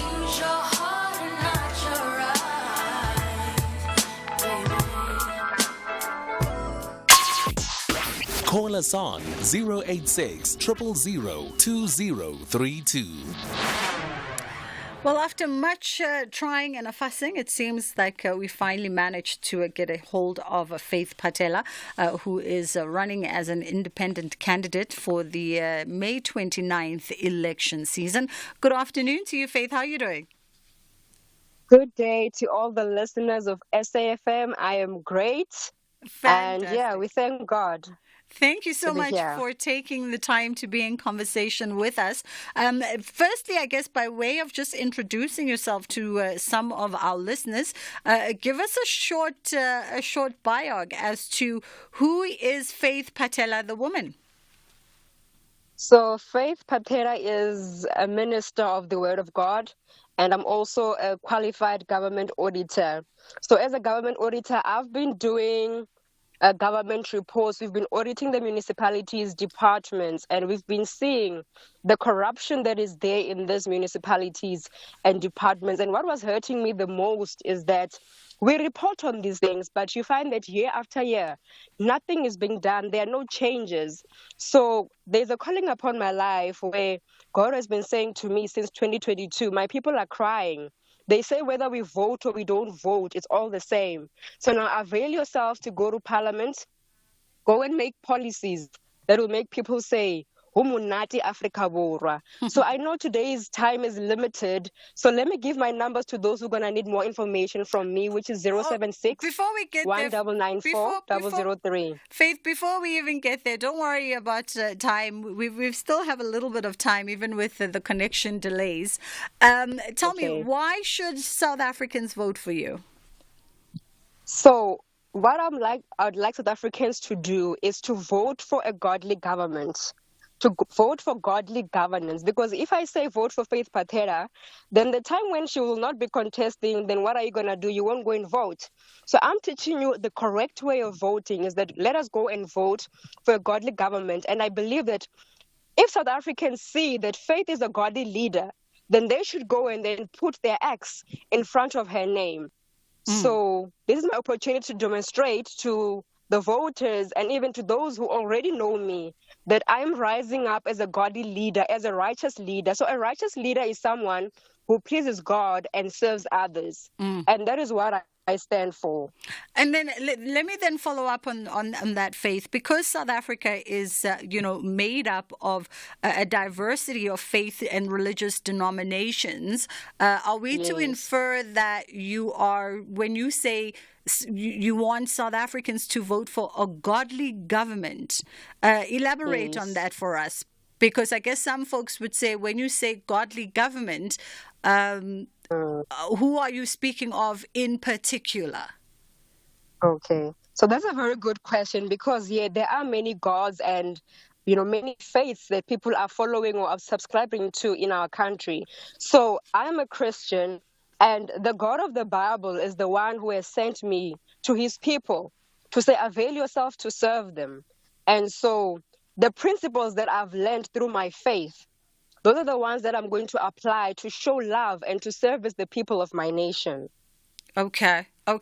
So, as you say, you serve the God of the Bible, which, okay. I mean, I don't want to put words in your mouth. So I'm just wondering if, our Islamic, Hindu, Jewish, and every other listener that listens to the station, are you saying that they shouldn't vote for you? No, I would encourage them to also vote for me because the God that I serve loves Christians and non-Christians. In fact, quite interesting, my God is not a Christian.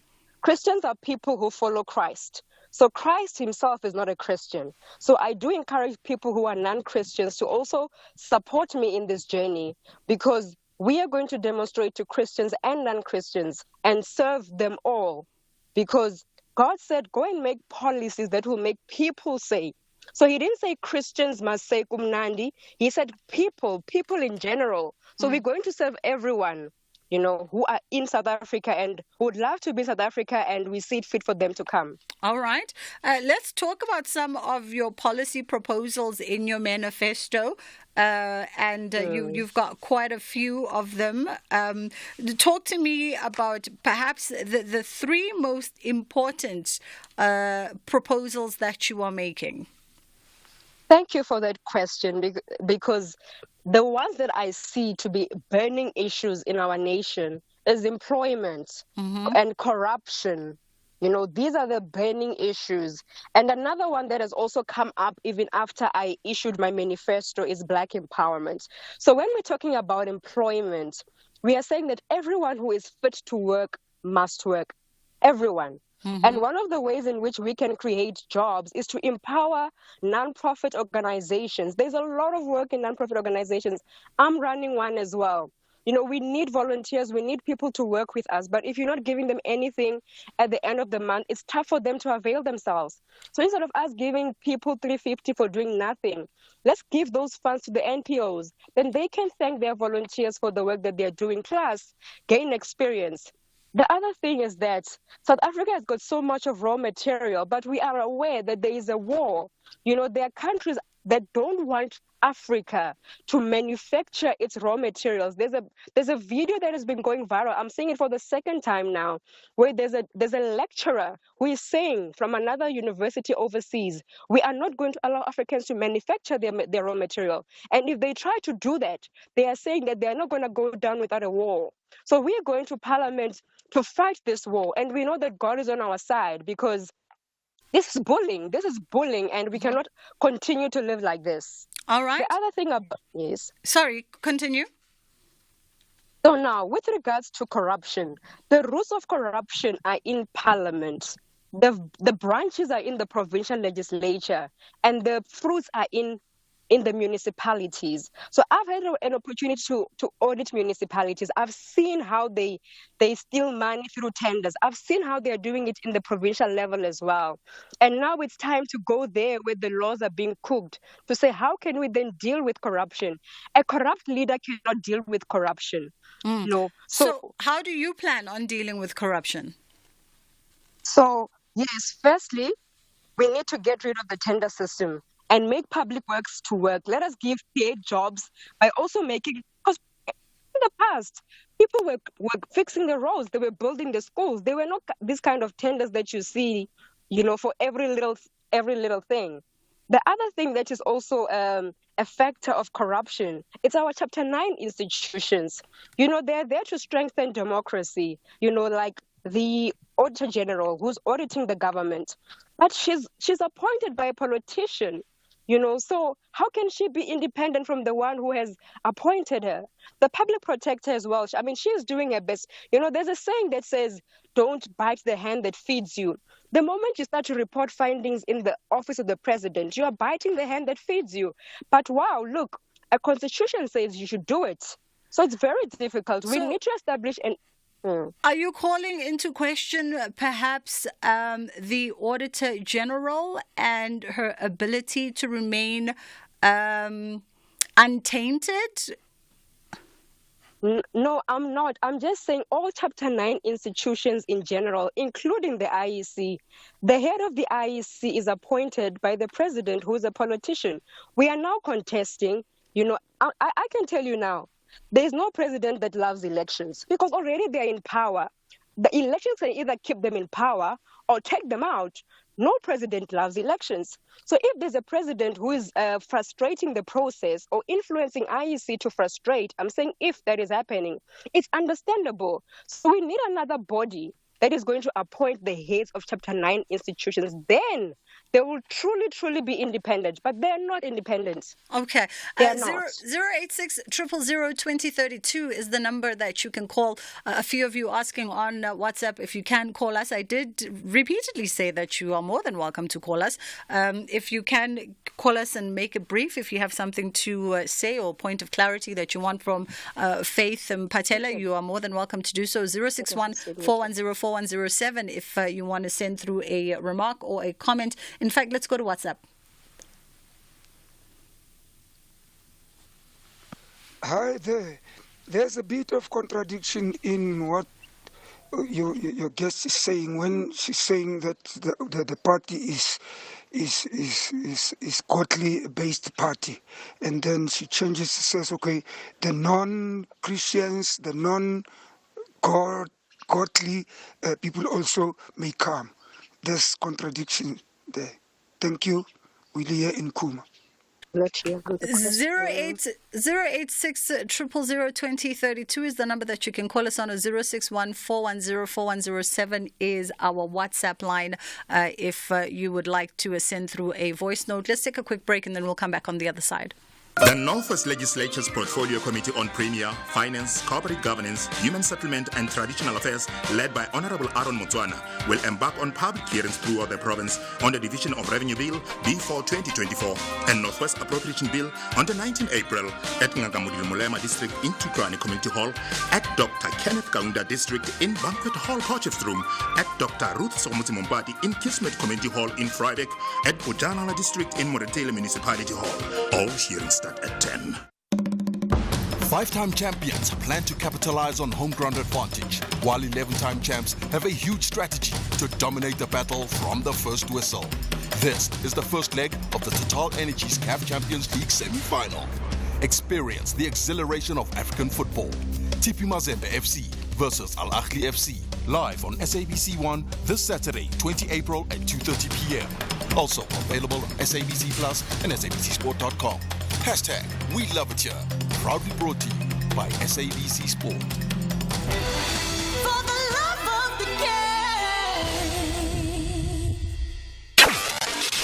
game. Across South Africa, online and on radio.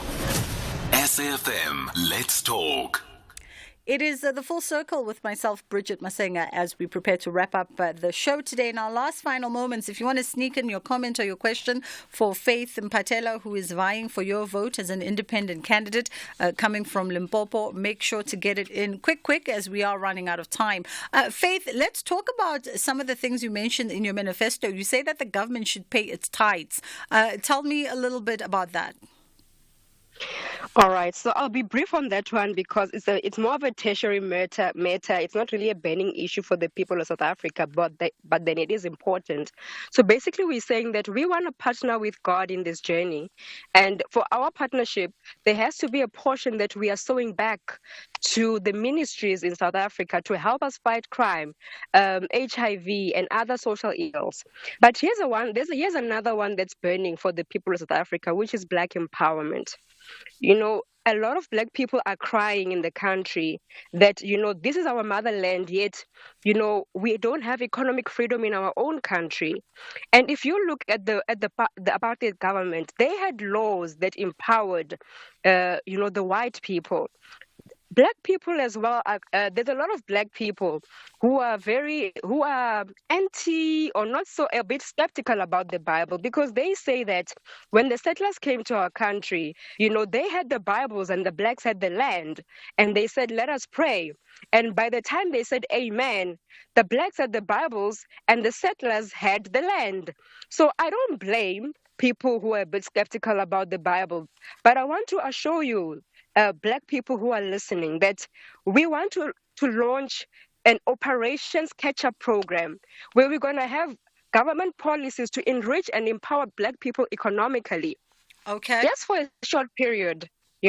Then once we see that the blacks have caught up to the other races, then that period can then end. Then we can move then together. Okay, and then I just want to ask you quickly before we go to Chris in Gqeberha.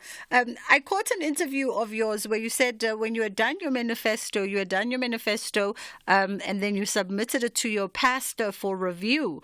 Subsequently, your pastor then brought it back to you with some pointers and said, well, it's pretty sound on faith and religion, but you are missing a key element, which is women empowerment. And you subsequently then added that caveat based on your pastor's input. Is your manifesto still a work in process? Because now, for instance, you say one of your burning issues is that of Black empowerment, which in previous conversations you've had, it hasn't really come up as an issue that is strong on your agenda. Definitely. So as I've been engaging people, the manifesto is out and final, but as I've been engaging with people on it, they are still giving me inputs on what is written on that manifesto. And remember, a manifesto is like a promise. There are written policies and verbal policies. Your word, your word is a promise. Your word is a policy.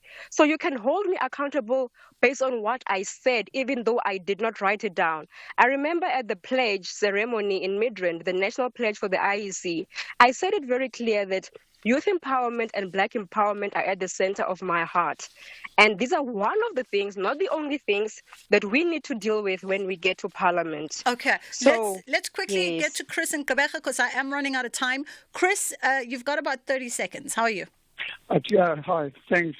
Faith, just one thing. You've actually mentioned the point that I wanted to speak on, and that is accountability. And with yourself and as an independent running, you're speaking about the Black empowerment. 30 years later, when for me, a person that comes in and want to really participate and contribute to this country, be it now through as an independent or through a party, we know exactly what is needed. My question to you is, when you talk of you wanting to contribute, you've been there, you've done that, you've seen it, and as a person that comes in to see the strife of the people, like you mentioned, in terms of Black empowerment, there's education and stuff like that. Something of substance, I believe, needs to be given to the people to convince me, listen, this is a reputable person, this is a person with integrity that I can really put my vote to. Thank you. Sorry to come in your mouth. Thank you for that, but we got the gist, and I'll let her answer in a second. Thabo in Newcastle, how are you? I'm good. How are you? Good. Thank you very much. Thank you very much for having me. Thank you. I think I just want to comment particularly because I heard that your guest on studio is saying that it's Christian. This is what he's standing for. That please let us be firm on these things. I have a particular interest in politics and the background around the fact that what Jesus came to present on earth was the kingdom. So it's political on its own, but if he presents a manifesto and what he stands for, which is fair and good, we accept that, but she must be bold if she says she's standing for a Christian community, to say part of what she will want to stand for and say is that he's calling for South Africa to be a Christian country. Donald Trump said that when he was appointed as president some years ago after Obama, and said, we are taking back. So there was I've run out of time, Thabo. I get the essence of it. Thank you. I get the essence of it, Thabo. Thank you very much. Be bold and firm. If you are standing for Christians, say you are standing for Christians. And Chris in Gqeberha talks about accountability, and he needs something of substance from the likes of yourself. Can you respond on that in our last minute? Yes, thank you for those inputs. So it's very difficult to, explain a lot of things, in the few minutes that are available. But I would ask Chris and many people who want to know more about me to follow me, to contact me. Let's have a one-on-one conversation so I can feed the trust gap that is in your heart. And with regards to a Christian nation, I would like to empower citizens to decide whether they want a Christian nation or not. But I do believe that we need to uphold one faith as a government. You see, whoever you're praying to at your house, that's your business. But as a government, we need to recognize and uphold one faith. And the people of the country must decide what faith that is going to be. Faith, then I'm going to jump on the same bandwagon that our last caller jumped on, Utabo, and say, then call a thing a thing. If you say as a government and as a nation we need to uphold one faith, then perhaps, Faith, you should just say that you are a candidate for a prospective Christian constituency. No? Yeah, the challenge is that, if I say we want a Christian country, you might ask, what is that? You see, no one's going to ask what is that. But if that is what you want, just say it. But no, look, I'm not going to say that, because even us as pastors, if we have to have a discussion right now and say, when do you become a Christian? Do you become a Christian when you sign a membership form? When you get baptized? When? That can be a debate that can take a week. Okay. So God was very careful. You see, God was very careful. He said to me, go make policies that will make people say. He didn't say go make policies for Christians. Faith, I've run out of time. Are people too. Thank you so much for the conversation. Unfortunately, I've run out of time. And I think it was the delay at the beginning to connect that ate up 10 minutes of our time. But we appreciate your time. All the best with your election campaign. And of course, it was a pleasure chatting to you today. That's it from myself and my team. Have an incredible weekend. Ashraf is standing by to take over the reins from 3 until 6 o'clock. More to come on the agenda here on SAFM. Inshallah, God willing, we get to do it again. SAFM 104 to 107 nationwide. Let's have the conversation. WhatsApp voice notes on 0614 104 107. The Saturday Play. She's very hurt. She cries like this because she's hurt. I think it